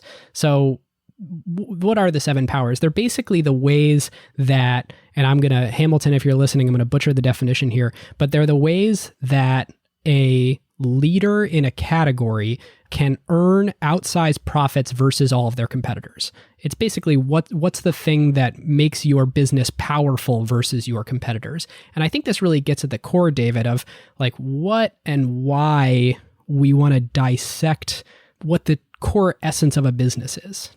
You know, there's so much going on here with the technology platforms, the evolution of the games industry in real time, and then this Fortnite phenomenon. What is the power that Epic has? So there's 7 categories of power, obviously, in the 7 powers that Hamilton identifies. Counter positioning, scale economies, switching costs, network economies, process power, branding, and cornered resources. Most companies that have power have 1, maybe 2 of these. I actually think Epic has 3 powers that are concurrently going on here. I would say they have scale economies because the scale at which you need to operate your infrastructure to power a game like Fortnite or PUBG or any of the other large games that run on Unreal, you need a huge amount of infrastructure. And then to amortize that infrastructure cost such that you're able to sell it essentially at 5 to 12% of your end customer's revenue, nobody else can match that. No, it's the same way that Netflix draws its power by having the largest subscriber base. It has the sort of lowest per subscriber cost to produce content. Yep. Or, AWS, same deal. Then I think there's the switching cost, right? Like that might be the most directly powerful here. Like if you're PUBG or you're any game that's built on Unreal, you have no choice except to continue running on Unreal. You're not going to spin up something on your own. You could maybe try and switch over to Unity, but that's going to be very, very difficult and not going to have the same types of features that you need. We've sort of leaned on this a few times, and obviously it's a private company, so the financials aren't public, but it's fair to assume that the Unreal Engine on its own does about $1.5 billion a year in revenue. So like this thing that lots of developers are like pretty locked into because they committed and it was a good decision to. Like we're not saying that, they should have picked anything else, because basically if you're building a mobile game that's really pretty simple, you should be using Unity. And if you're building a broader cross-platform 3D complex game, especially one that requires meaningful physics, you should be using Unreal. And so they're generating this, I don't know, $1-2 billion, call it $1.5 billion alone from that engine business. That's the 5% of revenue that they're making. So, multiply that by 20 to get the amount of revenue that their customers are generating. So those are the two, I think, powers that apply to the core technology Unreal Engine and online services and all the infrastructure part of the business. But then with Fortnite, they also have this network economy, right? And this is where cross-platform becomes so important. Fortnite on iOS without cross-platform is so kneecapped. Like, imagine you're a kid or anybody who hangs out with their friends on Fortnite, whether that's playing Battle Royale or in creator mode or attending like the concerts that are on in there. I mean, Travis Scott hosted a concert that Marshmello had 14 million people attending. Now, interestingly, it's not like there was one room with 14 million people. It was limited, I think, to 50 actually for the Travis Scott concert. So you want to be in the instance with your 49 friends. You don't want to be with 49 strangers. Now, if all of a sudden, if most of your friends are not going to be playing on an iOS device, they're going to be on a console, they're going to be on a Switch, they're going to be on an Android device. Now you can't play with them. That like hugely removes the value. David, I think this is a good time to bring in the other pillars of Epic's business. So, of course, we've talked about Fortnite. That on its own is somewhere between $1 billion and $2 billion a year in revenue right now. You got the game engine. That's another $1 billion to $2 billion a year in revenue. You have the App Store, or I guess what do they call it? The Epic Game Store. Epic Game Store. I think it's losing money right now because of the amount of marketing dollars that they're pouring into it and deals that they're doing to get games on there exclusively. So there's a lot of sort of dollars that they're pouring in to make that a successful thing on its own. They started with a huge head start because they converted all of the Fortnite launchers into Epic Game Stores. So suddenly, I can't remember how many million it was, but overnight there was millions and millions of people that suddenly had the Epic Game Store and now had other games in there. And if you want a deep dive on the Epic Game Store, you should go read the Matthew Ball piece that we have linked in the show notes. It's awesome. But then there's this fourth pillar of the Epic Online Services, which is not a huge business for Epic yet, but is exactly the sort of thing that Tim Sweeney loves, that you can sort of plug into any one of these sort of AWS-like services in the Epic Online Services, whether or not you're using the engine. And there should just be tremendous amount of interop across the whole industry where you could use the matchmaking service, you could use the friends list. There's all sorts of ways that you can allow people to play cross-platform or for friends to be aware of each other. If one person's playing one game on an Xbox and the other person's playing a different game on their phone, using these Epic Online services, they could all sort of be a part of the same metaverse. There it is. It took us long enough to get there. But yeah, here we are an hour and a half in. And that's the power. Right now, in the current, instantiation of Epic with the Epic Online Services having, just being kind of nascent in adoption and Fortnite being the first and best customer of it, that network economy's power only lives in the Fortnite part of Epic's business. But what you're talking about is they want to bring all of that network economy and network effect of all these friend connections and all the cross-platform into everything that is built on the Epic technology. Like, that's pretty powerful. And I think that's probably also what's really scary to Apple and to Google, right? Like, and probably to Facebook too. Yeah. So this really hits at the core of how Tim Sweeney philosophically thinks about what Epic's mission in the world is, and it is how it is diametrically opposed to Apple, Facebook, Google. It's not only open versus closed, it's more like Tim thinks there's another internet to be built by basically bringing down rents everywhere. Like, take rates should dramatically go down and interoperability should dramatically go up. I mean, think about when the World Wide Web first launched, how wide open it was. But Tim's vision is a little bit more privacy protected, that you can't just drop arbitrary JavaScript in and collect information on people. But think about sort of the Ready Player One world, but rather than it all being one company, he has this vision of, and he'll name his competitors. It's actually remarkable to listen to him talk that the Roblox economy could interact with the Fortnite economy, and you could buy goods and bring them between worlds, and you can easily shift between those worlds with your friends. And I think that the way that he thinks about the world and this metaverse that he wants everyone to live in is commerce is going to be online in this digital space. Social connections are going to live there. And it's not just games, and it shouldn't all belong to one company.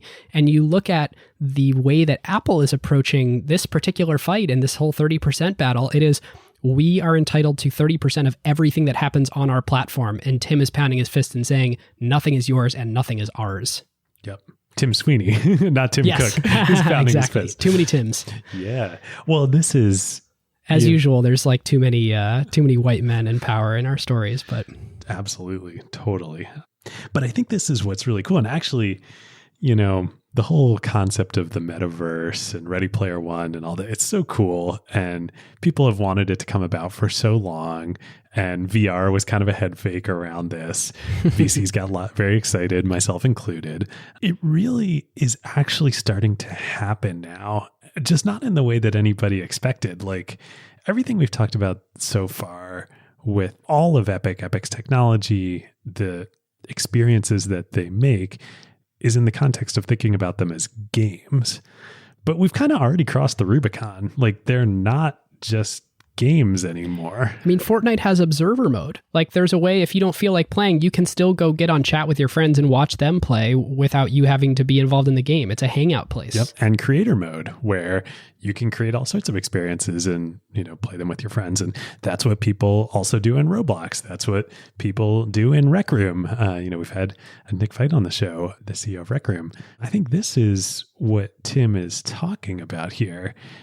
And then you think about the tools that Epic makes, they're so powerful and can enable experiences that just honestly would have been impossible to imagine 2 years ago. We haven't talked about yet on the episode, but things like The Mandalorian, the awesome, Disney Plus TV series, that series was basically made in the Unreal Engine. Like they filmed the whole thing on a soundstage with digital walls, and all of the sets were built virtually in Unreal. It's so freaking insane. I'm going to hold my tongue for now, but it is like the coolest, most insane. How are there zero practical effects in that whole thing? Am I stealing your thunder from later? But the point you're making is like you can enable high IP franchises to be filmed and created at a fraction of the cost on a fraction of the time frame, and it's not just this like theoretically it could happen, like, the Unreal Engine branching out of gaming and Fortnite branching out of gaming is actually happening. It's already happened. Sort of real iconic use cases. Yeah.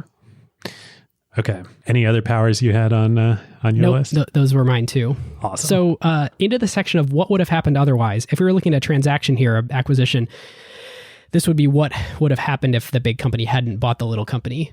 Here, the way I want to analyze this of what would have happened otherwise if Tencent had not invested.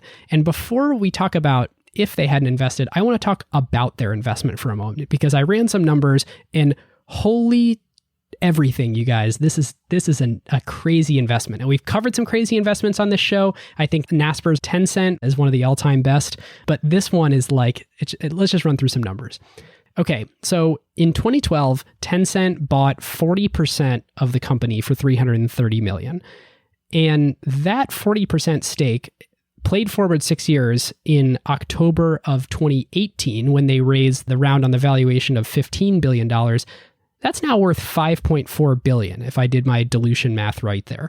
So it took them 6 years to turn $330 million into $5.4 billion, which I think is a 60% annualized return on that money. And one way to contextualize that is if you're a VC and you're listening to this, that's like, let's say you're a smaller Series A firm and you've got a $330 million fund. That's like investing the whole fund and generating a 16x only 6 years into the life of the fund. Yeah. The crazy, crazy, crazy thing though about Tencent and why they are just they're just on a whole nother level than anyone else out there is like, this is far from even their best investment.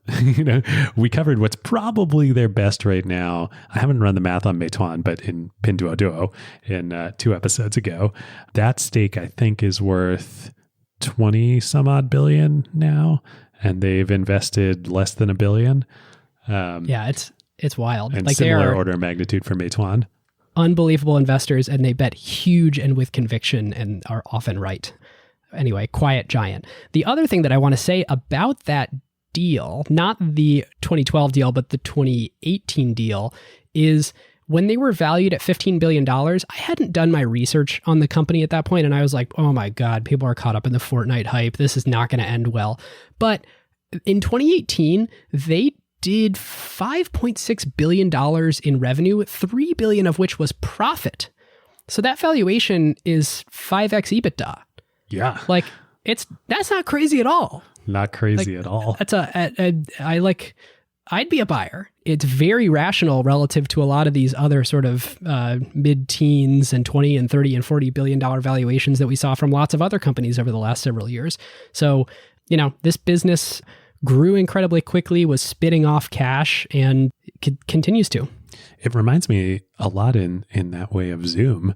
Here's a company that's been growing incredibly quickly, incredibly capital efficiently.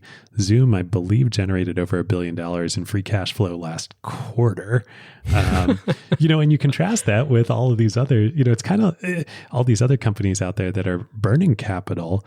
It reminds me also of just, kind of how we started at the top of the show with who Tim Sweeney is and what his goals are and how he operates.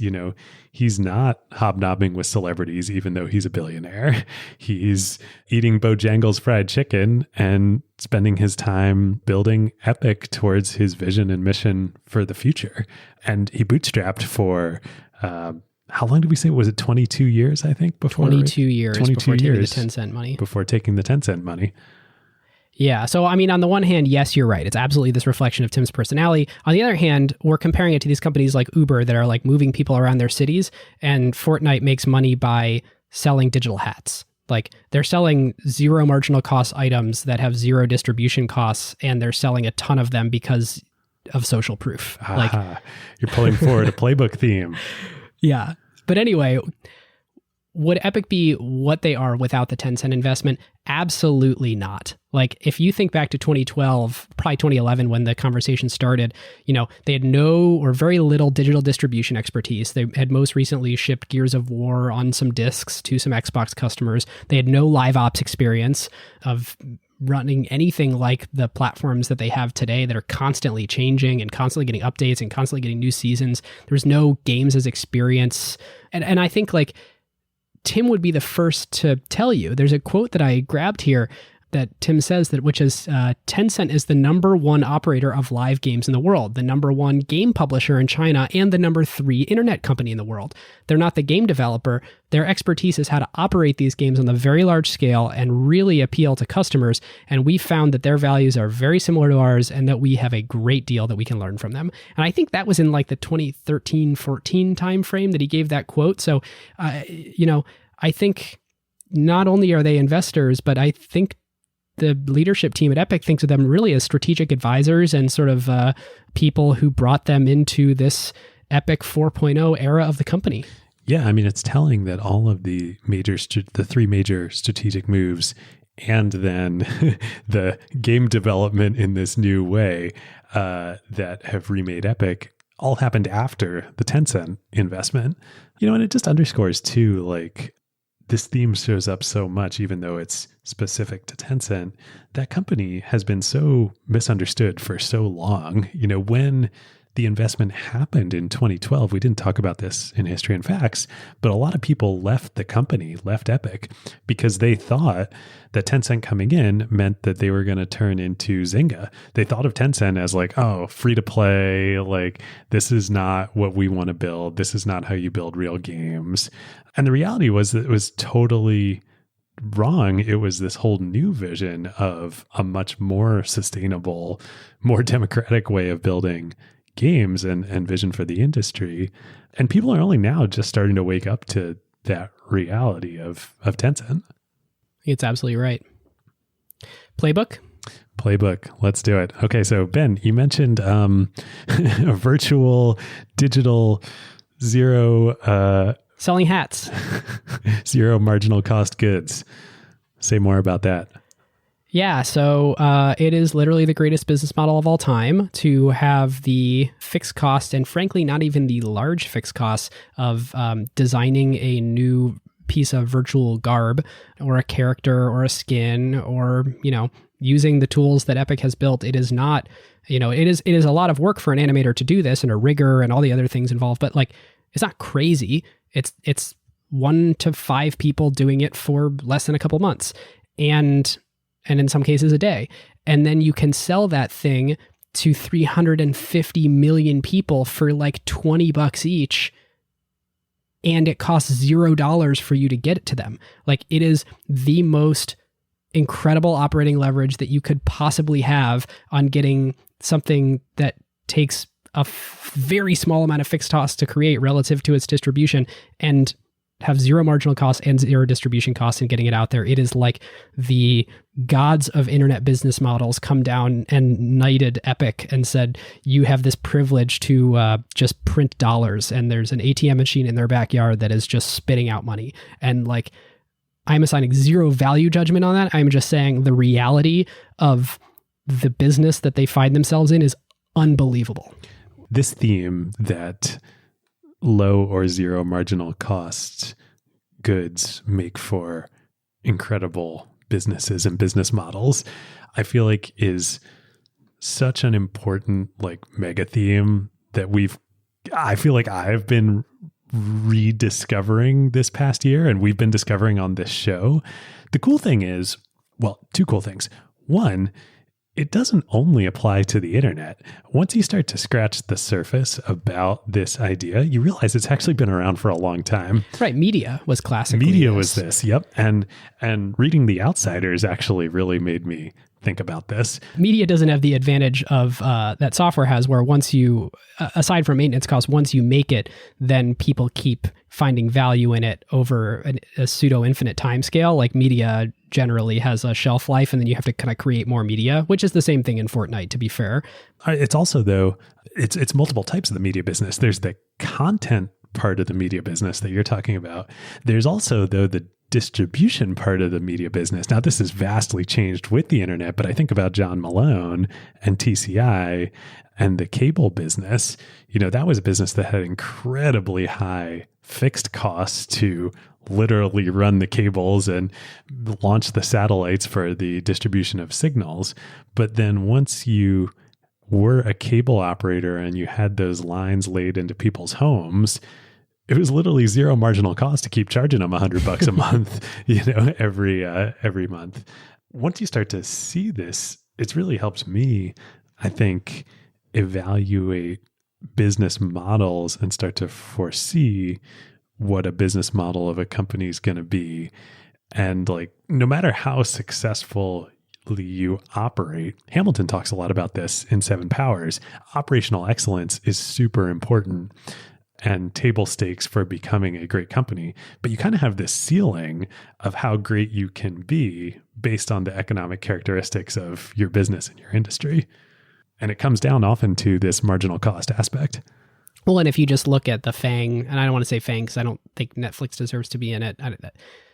Let me get on my high horse for a moment because I slipped up. FANG should refer to high-paying jobs in the Valley at big companies, and people have used it to refer to a set of stocks that should actually include Microsoft and should not include Netflix, especially from a market cap perspective. So anyway, if you are looking at the big 5 tech companies by market cap, much of the same characteristics are present in all of them. I mean, online advertising, the Google model, the Facebook model, that's a zero marginal cost, zero distribution cost business. I mean, you look at like the virtue is very much the wrong word. You look at the advantages that even an Instagram has over a YouTube. Like, Instagram doesn't have to pay creators, whereas YouTube has to pay a cutout to creators. So any business where you are able to charge to distribute something that costs you nothing, and it also costs you nothing to distribute it, it is like, that is present in a lot of these companies. Now, fascinatingly, which I'll foreshadow before grading, Apple is one of these companies that does not have zero marginal cost and definitely does not have zero distribution costs. Their, for the longest time, business model is making 35% operating margins on shipping goods to you that are really, really expensive to produce, even on a variable basis. Like obviously the R&D is expensive, but the crap in an iPhone is really expensive. It's not like a digital hat. And so it's no wonder they're trying to get into these services businesses that, are creating this clash. So I think, in some ways, an interesting takeaway here is Epic has the best business model of all time, and Apple is jealous. And that is a little bit of what we are seeing here. But yes, David, I think you're exactly right that once you see it, you can't unsee it. Totally can't unsee it.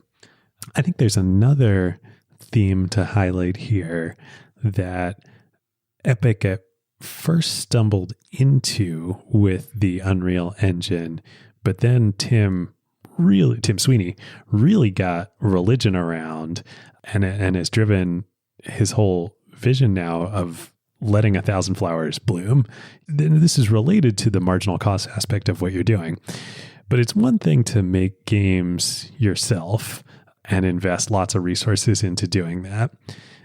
That's really making an assumption that you are going to be right and know what the market is going to want. And Tim has a pretty good track record of that. But as we've seen, like even he can slip up sometimes. Those 3 titles that they started working on in 2012, 2013 didn't work. A much better aspect is if you can find a way to just enable entrepreneurship and creativity kind of writ large and be able to say, hey, I don't know what's going to work, but I'm going to let lots and lots of people try and have their shot. That can be way more powerful. Yeah. What was the phrase we used with Chathan when we had him on the LP show? Leverage on tinkering, which is like anytime you can empower a creator to do more with their same skill set, it can be really powerful. The way that I had what you were describing written out in my notes here are steady platform revenues to smooth hit-driven spikes from games. Yep. The only other kind of second layer of nuance I'd add to that, I remember Ben Thompson talking about this in the early days of Stratechery.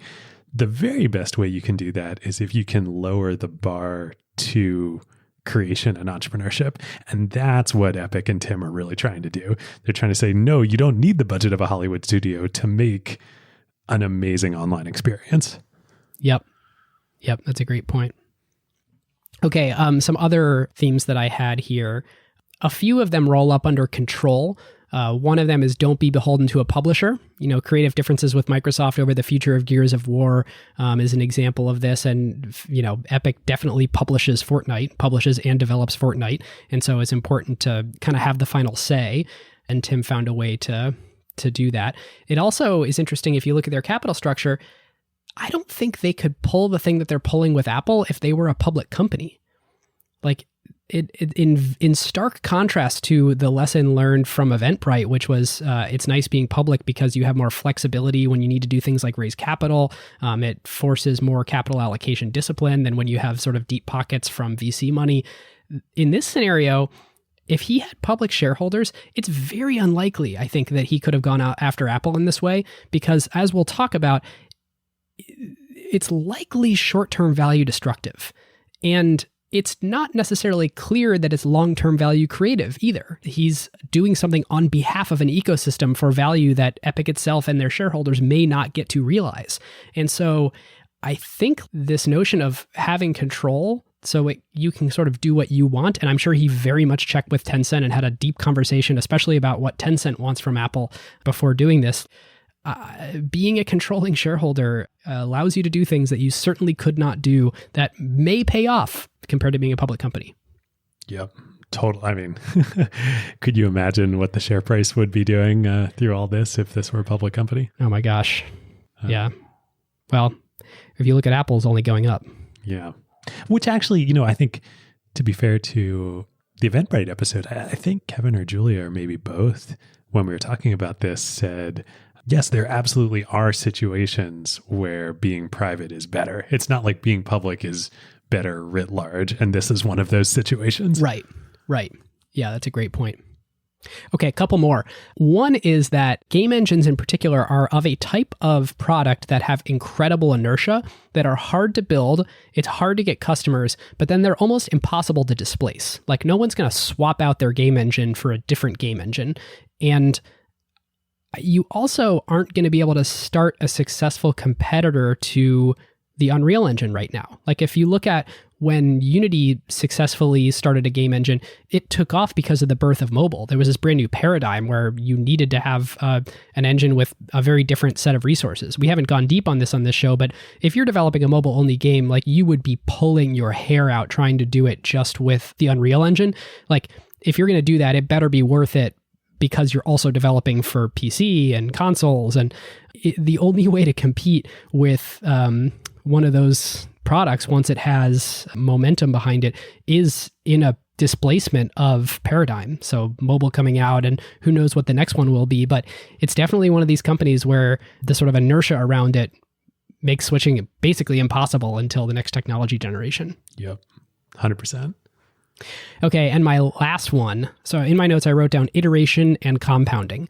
So iteration is standard dogma in startups and engineering. I mean, you hear about agile development. And compounding is standard dogma in investing. But this is one of the first times that I really grasped how interlinked the two concepts are. The sort of methodical, small iterations that Epic is able to do all of these years on, say, Unreal Engine compounds on each other to provide extraordinary value. So it's not just dollars that compound on their own, the way that you would think about a stock growing over the years. It's dollars deployed into, like, every single day into people building that next building block of software that future engineers and non-engineers can build on top of. And it just really concretized, like, iteration is almost like the implementation of the abstract concept of compounding and investing. Yeah, I love that. That's like, I think that's a really elegant way to describe what the job of capital allocation actually is, or maybe better put, resource allocation, right? Like, it's not just that you're allocating resources and sitting back and watching them compound. I mean, maybe you're doing that if you're like a public markets investor, but what somebody like a Tim is doing, you know, what well, both Tims, what a CEO is doing, you know, especially a outsider type CEO in the Will Thorndike sense of the word, of which Tim Sweeney would 100%, 1,000% qualify, is that iterating every day and the allocation of resources with an eye towards what's the most optimal compounding rate. That how will $1 invested in what we're building today become a building block to make us able to build more tomorrow rather than starting from scratch every time? Yep, I love that. All right, listeners. Now is a great time to thank our longtime friend of the show, ServiceNow. If you are running a large enterprise, AI agents are likely spread across every team, and deploying them is no longer the hard part. Yeah. The hard part is knowing what permissions they have, what employees are using them for, or what decisions AI is making. AI security for an enterprise at scale is not a small concern. Like, the risks are real. Exactly. And the challenge with AI is governing it, securing it, measuring it, and making sure that it actually delivers value. That is why ServiceNow built the AI Control Tower. Yep. AI Control Tower gives enterprises a single place to see, manage, govern, and optimize AI across the entire business. And it works with any AI, not just theirs. Every device on your network, every permission across every system, every AI agent visible and secure in one place. And ServiceNow can do this because they've spent more than 20 years building the operational backbone of the enterprise, the workflows, governance, approvals, security controls, and institutional knowledge that power how work actually gets done across IT, HR, customer service, finance, and security. ServiceNow already runs more than 100 billion workflows annually and trillions of transactions for more than 85% of the Fortune 500. So when companies need a place to govern AI at enterprise scale, they're building on a platform at the center of how their business already operates. And in a future that isn't going to be one AI, it's going to be thousands of AI agents working across every function of the company. But the question is, who's managing them all? So if you're trying to turn AI ambition into real business outcomes and make it work safely, securely, at scale, go check out servicenow.com/acquired and tell them that Ben and David sent you. All right. David, so grading. So normally, for anyone new to the show, we would normally grade a transaction. So was it a good use of capital for Facebook to buy Instagram? In that scenario, that is our A+, and then everything else sort of rolls down from there to our, I think, F for AOL Time Warner. So in this scenario, because, I mean, I guess we could grade, like, was it a good idea for Tencent to deploy capital or something like that? The big thing that we all should be grading right now is this fight with Apple. Like, what is going to resolve here, and what should each company do? And so the way that I want to evaluate this is, if Epic holds strong, what should Apple do? And if Apple holds strong, what should Epic do? And to set the table for that, I pulled up a bunch of numbers that I think are worth sort of walking through here to sort of contextualize this fight. So the App Store last year generated an estimated $18.3 billion of revenue for Apple. So that's their 30% cut. So $61 billion that was spent on the App Store that went to Apple and developers. For Apple, for anyone who's been following the stock and listening to earnings, when Tim Cook says services revenue, 40% of that is App Store. So this $61 billion represents 40% of the services revenue. Fortnite makes right now about $200 million a year on iOS, which means about $60 million is going to Apple. And that's a 12%, which actually came out in a court proceeding today. So Fortnite last year did $1.8 billion in revenue across all of its platforms. So, you take a 12% of that, comes to $200 million that they're making on iOS. So that's sort of what's at stake here, is that 200 million. So then there's this other thing that has entered the arena, which is Apple pulling out the hammer and saying, we are going to make it so that anyone using Unreal Engine can no longer deploy onto Apple platforms, which sounds really scary. And most people analyzing this are looking at it saying, well, that's actually the real problem here, because the Unreal Engine sort of loses credibility with developers if this major platform where there's an incredible amount of spend going on in the App Store no longer has Unreal Engine as a deployment target. Like, you can deploy to these 5 other platforms, but not the 6th, which is a big one. So that's a problem. It'd be one thing for Epic to lose $200 million of Fortnite revenue over this. It'd be a whole nother thing for them to massively disappoint all of their Unreal Engine and all of their services customers. Right. But when evaluating, push comes to shove on that, the biggest game on iOS that uses the Unreal Engine is Fortnite. The second biggest game is PUBG. And when you look down the list of the top 100 grossing apps, very, very few of them use Unreal Engine. As we've been talking about the rest of the episode, Unity is actually the preferred sort of mobile game, 2D, Candy Crush style game engine. And so I don't know in practice if a big game developer who is thinking about making a AAA style title to deploy across Sony platforms and Xbox, and I shouldn't say Sony platforms, PlayStation and Xbox and the PC. I think mobile's a little bit of an afterthought, where they're saying like, yeah, it'd be nice, but like that's not where most of my revenue is going to come from. And so I don't think it would be that big a deal. I mean, it'd be a big deal, but I don't think it would be this like catastrophic loss for the whole ecosystem that people are sort of chalking it up to be if the Unreal Engine was no longer available on iOS. So I really do think what it actually comes down to is the $200 million a year that Fortnite makes on iOS and the $60 million of that goes to Apple. This is super interesting, right? Like, I actually think the question or the context is not what you said of like, I don't know, Take-Two, I make Grand Theft Auto, like I'm not going to put that on the App Store because I'm not going to make my revenue there. As we've talked about, that whole model, like, yeah, that's going to be that whole Hollywood style of game making, that's going to be around for a while. It's going to be fine, but that's not where the big industry is. The really interesting question is like, these dynamics, like, why is Overwatch not on the App Store?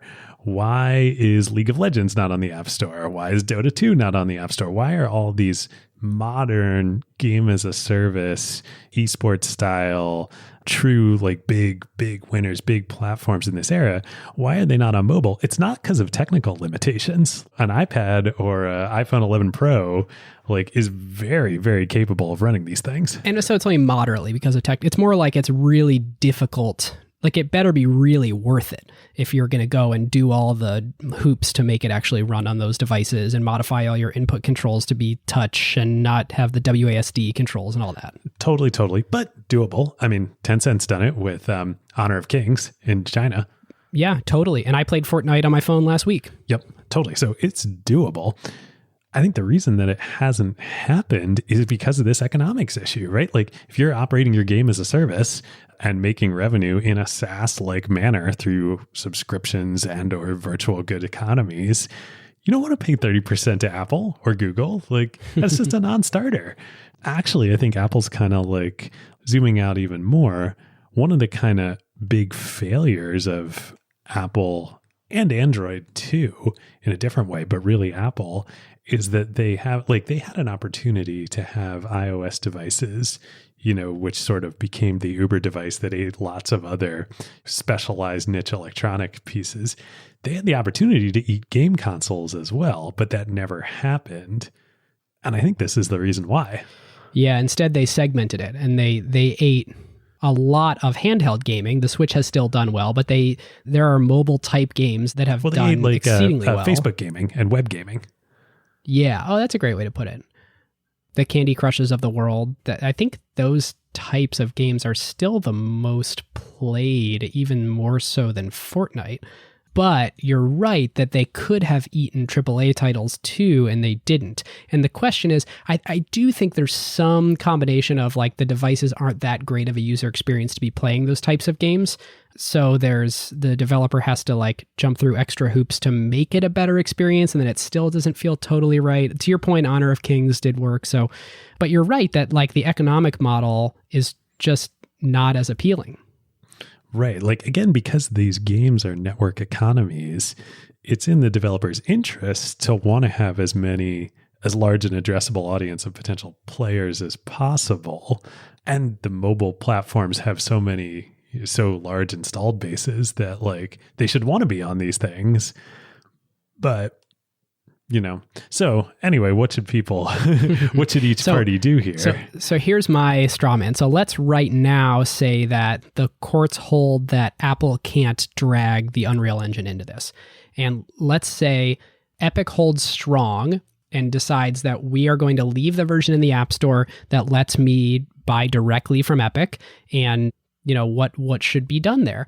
And I did another little fun calculation. The money that Apple receives from Fortnite per year on the App Store comes to about 1/3% of App Store revenues. Like, what is on trial here is Apple's like emergent business model of the last 5 years with this sort of App Store fees. So if it means dropping their take rate 1%, like they should not do that. They should say, okay, we're happy to lose you, Fortnite. Goodbye. And they should make it unplayable on everyone else's phones. Like the counter argument to that is that, well, first of all, that it would trigger new legislation, that it would sort of have antitrust implications. And, there's another thing around maybe that they would turn off more developers from doing that because people would go, oh my gosh, like you don't have this trustworthy development platform even for my mobile game anymore. The Epic revenue is really a drop in the bucket for Apple. Here's what I think the biggest danger is for Apple. If you believe that this trend that Tim Sweeney definitely believes in of these things are becoming more than games, they're becoming a metaverse. And if you think that is going to keep happening and accelerating, do you box yourself out of participating in that as Apple? Because none of the creators and developers are going to want to play on your platform, just like none of the MOBAs and the games as a service have. And so as that industry becomes bigger and bigger and bigger, none of those play on your platform. And then all the consumers that want to consume that content now go to other devices to do that. You're absolutely right. Yes. Apple's risk here is much less about the Fortnite revenue. And frankly, I don't think it's that much about the Unreal thing either, because as we talked about, like, it's really not the games people are playing on their platforms. Are people so loyal to Fortnite that they'll say, you know what, screw this, my next phone is an Android phone? Like, is Apple going to be shut out from participating in the more sort of open, one of two things. Are they going to be shut out from the Tim Sweeney's version of the metaverse when people are picking their next device? Or even long before that, are people going to say, look, I want to play freaking Fortnite and I can't on your phones and not buy phones? That would be the argument that Apple should blink. Yep. But it's major business model disruption to them if they do blink. Totally. I mean, I think it'd be a different thing here if it was Unity. If Unity made Fortnite, I think then Apple's like, so yeah, we're not gonna, like, we will definitely not kick all Unity games off of the platform. But there's some chance, right, that Unity joins in with Unreal here. And why would they do that? They have a per seat license model, not a cut of revenue model.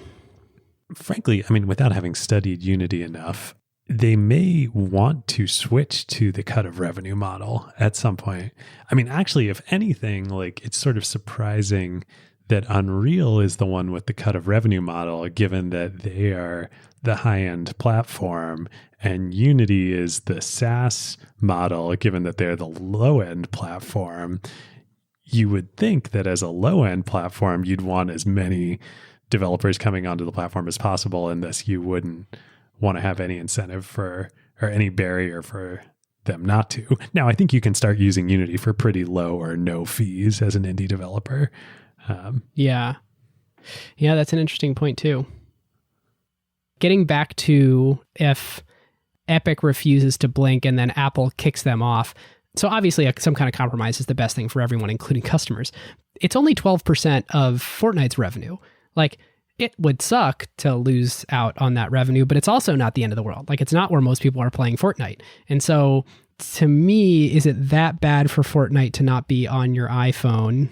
I don't think it's that bad. Is it that bad for Apple that the most popular game is not on your phone? I actually think it's worse for Apple. I think it's worse. Yeah, I think it is worse. Because again, like, think about if you're playing Fortnite on iOS, chances are high that if you really, really love Fortnite, you're able to go buy a Switch Lite for $150 or $200 and keep playing Fortnite. Yep. Okay, so if it's worse for Apple, then what we're saying is, okay, Apple should blink. Apple should not bring down the ban hammer and kick all Fortnite users off the phone. There's some middle ground where they just keep them banned, but I think that's actually just as bad for them. It's just as bad a look as disabling functionality from all the phones that currently have Fortnite installed, or as John Gruber would put it, the kill switch. So what does Apple do? Like, Apple's actually in the hot seat then. And let's say that Epic's going to hold strong. Like, Epic's demands are very interesting here. They want an app store. They want to be able to compete with the app store by putting the Epic Game Store on the phone. And they want to be able to charge consumers money directly through their app. If Apple says yes to the first one, like, if they want to give on one of these two things, if they say yes to the first one, like, their whole business, like, their whole strategic positioning is totally screwed. Like, they make all this services revenue because the app store is a monopoly. If they do the second and budge on the 30%, that's an $18 billion a year business for them. That's every single percent you budge on is incredibly impactful. So, like, I mean, it's not clear that Apple should blink either. I actually think, like, the best long-term value preserving and ultimately value creative move for Apple is not to give in to Epic on saying you can have your own app store here, but to lower their own take rate in line. Because it's not just about Epic here. It's like there's a bigger thing going on, which is that developers no longer love Apple. It's not just Epic. It's Basecamp. It's everybody. Thousands. Yeah. I mean, it's everyone that they privately communicated with and said and tried to make some distinction between a B2B app versus a B2C app. Right. Anytime you're doing something like that, like, you're losing. I don't care what you're saying. If it's coming to that, you're arguing against arguably your most important constituency, because like they have customers who buy their devices, but customers only buy their devices because they get great experiences on the devices that developers create for them. Apple would say customers, well, Apple would say Apple's their most important, or they wouldn't say that, but Apple is the most important. Customers second, developers last. They were very fortunate to get all the developers onto iOS very early and have had tremendous lock-in in their sense. So I think they're really putting themselves at risk here in the long term. Like, yeah, if Fortnite weren't on iOS, would some people switch to Android? Sure. But like, and they have people out trying to figure that out right now. How many customers would we lose now and in the future? Sure. But like, what's the big risk here? The big risk is like I certainly wouldn't switch. You wouldn't switch. But no. What if Spotify I just reinstalled Fortnite because I had deleted it a year ago, but I actually could reinstall it because I had previously downloaded it. It's some weird loophole. Nice. But what if Spotify weren't on Apple? Right. Like, yeah, I have a lot of lock in there. Like, I'm not leaving. I'm not going to do the Apple Music thing. So, right. What if Netflix weren't on Apple? That's easier because I don't watch it on my phone. Like, it would be very easy for me to go and buy something other than an Apple TV, but yeah, that's a good point. I mean, Spotify's right. So each of these things on their own. Yeah. Okay. But now there's another device out there that has all these things. And they're cheaper and they're better experiences because it's a more developer friendly platform. It doesn't take too many of those where you're like, do I really need an iPhone? Yeah. So the question for Apple comes down to, do we want to preserve our monopoly position and take less economics for the privilege of keeping our monopoly position by being the only app store? Or do we want to let other people compete with us?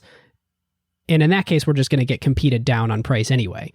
So they should probably just figure out a way to drop their rate to something that Epic will agree to. Gosh, are they going to roll that out? I mean, the implications are so huge, but I think where we're both landing is like Apple needs to give on something here, and it probably needs to be either on economic terms or letting people use alternate payment methods in apps. And like, if I'm Apple, I'm not doing that. I'm trying to go back to Epic and say, we will cut it to, 20%, but like no on the store and no on alternate payment methods. Preserve monopoly, try and make everyone happy and feel like you're not overly rent seeking on your device. And I think that's the strategy. Yeah. It all comes down to this magical question of, is Fortnite actually impactful enough to be the catalyst of all the bad things that we've just talked about with Apple actually happening if it weren't there? And maybe not. That's the dice roll. Yeah. Well, here's the other big calculus for Apple to bring back in is Tencent, right? Like, who is the most important company and partner to Apple in the world? Can make an argument it's Tencent. Why is it Tencent? Well, Apple has a huge business in China. If WeChat is not on iOS in China, that business goes to zero. That's a great point, because WeChat has the closer relationship with the customer than Apple does. Yep. Much closer. Like, it's like, I think it's probably not even a question. Like, no WeChat on iOS, everybody's moving to Android. You're right. Yeah, there's so many games of chicken that this could start. Tim Sweeney's willing to take risks, but who else is? Who will throw in with him? And I mean, because like if you're WeChat, like, come on, that's crazy to lose all that distribution on all those phones. But you could maybe argue that they don't need it, right? Like, WeChat is more important. Don't they also have a special deal where people can use WeChat Pay for virtual goods in China and go around the App Store there? Oh, I didn't research that. They may. Think then Apple's already compromising. Right. Apple needs to find a way to quietly compromise and talk about why this is a special case and have it hold water, and then do that, and then hope that no one as big as Fortnite comes and does this again. Which is for sure not going to be the case. It's a losing strategy. Yep. It does. Yeah, I think you're right. Ultimately, we've said this 8 different ways, but yeah, long term, they need to figure out a way to preserve their control and give on economics a little bit. And that is long-term value creative. They need to become a great platform for developers again. Yep. Make Apple great again for developers. All right. Well, we moved a section after grading that we normally have before, which is value creation and value capture. A couple ways I want to talk about this. So Epic has done a tremendous job of creating value in the world and frankly, capturing like less of it than I think they create. The fact that they only charge 5% for the Unreal Engine, like it is fair. And I think the fact that they undercharge for the Epic Game Store also, again, capturing far less value than they create. You always have to capture less value than you create in order to enable value for your customers. So no one's just trading $1 for $1. But, I think they capture dramatically less value than they create, and they've got lots of headroom above them. The other way to evaluate this value creation, value capture is like in this whole dance with Apple, the unfortunate thing is the consumer is losing. Like the customer is the one that's bearing the brunt of these tech giants clashing.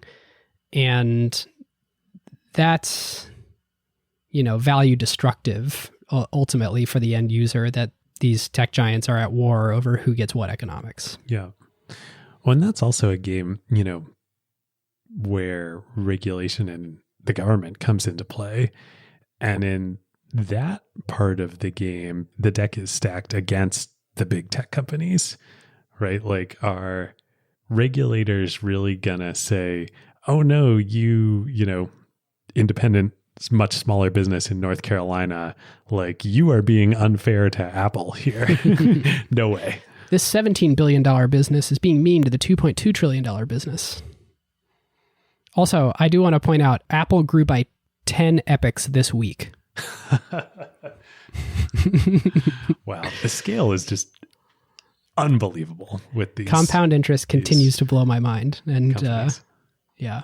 Well, listeners, on the grading and on the value creation, value capture, there's so many nuanced points here.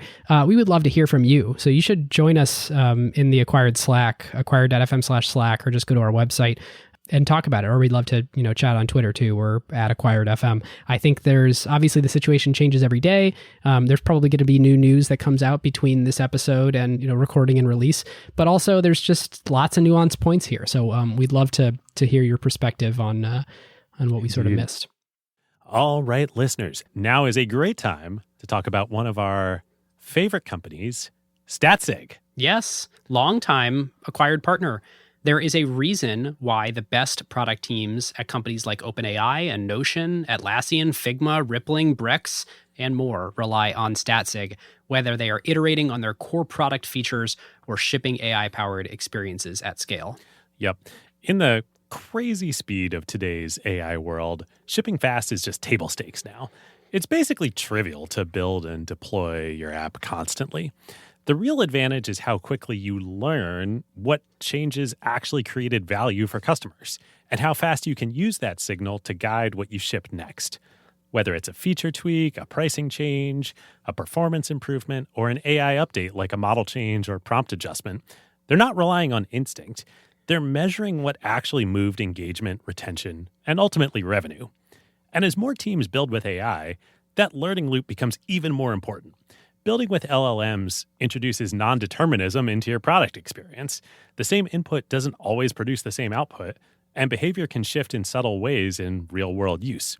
So doing offline evals will give you part of the picture, but you can really only understand the impact once your product is live with real users, and then you can measure how their behavior actually changes. It's very different than the way that you would ship features in a pre-AI world where you knew exactly what the software was going to do in production. Yeah, exactly. So this is where Statsig comes in. It brings experimentation, feature flags, and product analytics into one unified system so teams can ship safely, test rigorously, and directly link what they changed to how users actually behaved. The result is a tighter feedback loop and learning that compounds over time, so you don't just ship more, you ship better. So if you want to make learning your competitive advantage, whether you're building new AI experiences or just evolving your existing core product, go to statsig.com/acquired to get started. Carve Outs. Let's do it. All right. I'm going to go first because mine is a continuation of this episode. So I have a 3-part carve out that is going to be in the order that I experienced these 3 pieces of media, and I recommend the same to you. So when was this? August of 2019. So this is before Disney Plus launched, before The Mandalorian came out. There was a demo video put out by Epic with a guy walking over, getting on a motorcycle and revving the engine. And what was amazing about this, first of all, you're like, why is this short little video put out by Epic? What was amazing about this is the fact that it was shot in a studio with a guy sitting on a real motorcycle, but with a screen behind and to the side of him that was rendering the full background. And the other amazing thing was that the camera was moving slightly, as you would expect, a dollied camera on a set to move. And the background shifted perspective in the right way that you would expect with the camera. So not only were you like, whoa, that background is real and certain things are 1,000 feet away and other things are 5 feet away, but there's no artifacts. Like, it also just looks like the real world, and there's the appropriate amount of blur for, what the depth of field on this lens is. So like, it all actually looks right. And then they show you the behind the scenes, and oh my God, it's a screen, and the screen is just super high density pixels. And so there's no sort of like crazy artifact that you would normally see if you took a picture of a screen. The physics of there were accelerometers on the camera that are tied to what is being projected on the screen, so that the stuff on the screen shifts in the exact right way with the camera as it moves and pans in real time, undetectable, no lag detectable to the human eye, unfreaking believable breakthrough technology. So I remember watching that and being like, holy God, the future of filmmaking is here. It's amazing. This games company, and I'd heard of Epic, obviously, because of Fortnite and because of the Unreal Engine. It's amazing the Unreal Engine can sort of like do this now. I wonder if anybody's going to... Okay, so flash forward, The Mandalorian happens. Watch it. It's fantastic. Literally worth the Disney Plus subscription just for The Mandalorian. Oh, it's so good. I mean, it's a Star Wars Western. It's excellent. And so then February 2020, there's this video that gets released of the making of The Mandalorian in what they call the volume. And this is a soundstage, David, exactly as you described, 360-degree, screens all around, a sort of like horizontal screen above you, and that's used for lighting the scene. So not only are they rendering all of the elements around, by the way, amazing that that's CG, right? It all looks so real. People are wearing costumes. They have some props like desks and stuff, but like other than that, all the backgrounds at all depths are just rendered on these screens and then lit using the Unreal Engine from above, from this like crazy huge horizontal screen that is making sure that the lighting that is falling on the character exactly matches the right lighting based on what the background in the scene is. Mind-blowing. So really cool video. It's short. It's like 5-6 minutes. Then a friend sends me this thing in ASC, it's ascmag.com. I think it's like the American Society of Cinematographers or something like that. Is this incredible long form read on the physics of how the whole thing works. If you're into like film at all, in movies or photography or whatever, it is just the most fascinating read on the technical details of how they accomplish a lot of these shots. And it is totally worth carving out some time to go and read, because it is, what's the quote?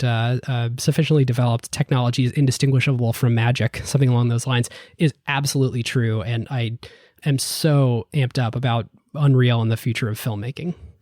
It's so cool. So amazing. And the net of all of this is like, it's better. You enable more creativity at an order of magnitude lower cost too. Like they talk about, this is how The Mandalorian was able to be made and be so awesome as a TV series versus a multi-$100 million budget movie, because they just did it in a room. And it truly would have been. Yeah. Whole thing shot in the same room. Amazing. Okay. So my Carve Out, more of a stretch to connect it to the current episode, but I'm gonna try. I have been rereading Isaac Asimov's Foundation series. I might have had this be a Carve Out years ago on Acquired. Oh, so good. It's classic. The whole thing is about the fall of a dominant society and its replacement by an upstart society. It was, an allegory for Rome, or, whatever you could apply it to the current state of the world right now. Yeah, I think you could also, maybe it's a stretch, but maybe you could apply it here to Apple and Epic too. The galactic empire that falls because it stops doing its job. It becomes all about politics, and it loses its technological edge. Like, one of the main themes in the book is that nuclear power and knowledge of, how to harness it and continue developing it gets lost in the empire, and it's only the Foundation, this tiny little, edge of the galaxy upstart that has that power. Having the ability to be on the cutting edge of technology and the nimbleness to move fast with it, probably going to win. So. Indeed. Well, that's a great place to leave it. Well, listeners, if you aren't subscribed and you like what you hear, you totally should. And if you have a friend who you think should check out this episode or any other episode, maybe they are a gamer, or maybe they've also talked about The Mandalorian with you and want to understand more about the company that powered it, share the episode. We love when you share with new folks. So thanks so much for doing that. As always, if you love Acquired and you want to hone your own craft of company building, you should join the community of Acquired Limited Partners. You'll get access to the LP show, where we dive deeper into the fundamentals of company building and investing, in addition to our monthly LP calls where we talk directly with all of you, and of course our book club and our Zoom calls with the authors. To give you a little preview of our most recent LP episode, it was one in our Fundamentals of Venture Capital series, of which we're doing 6, maybe 7. David, we got to decide. But this was the one on basically how VC firms make decisions mechanically as different people in the firm are involved, which is helpful to know if you're pitching or if you're aspiring to be an investor, or frankly, if you just want to know how other investors do it and you're active today. If you aren't already a limited partner, you can click the link in the show notes or go to acquired.fm/LP. And of course, all new listeners get a 7-day free trial. If you want to hang out with the Acquired community, join us in the Slack. And with that, listeners, we will see you next time. We will see you next time.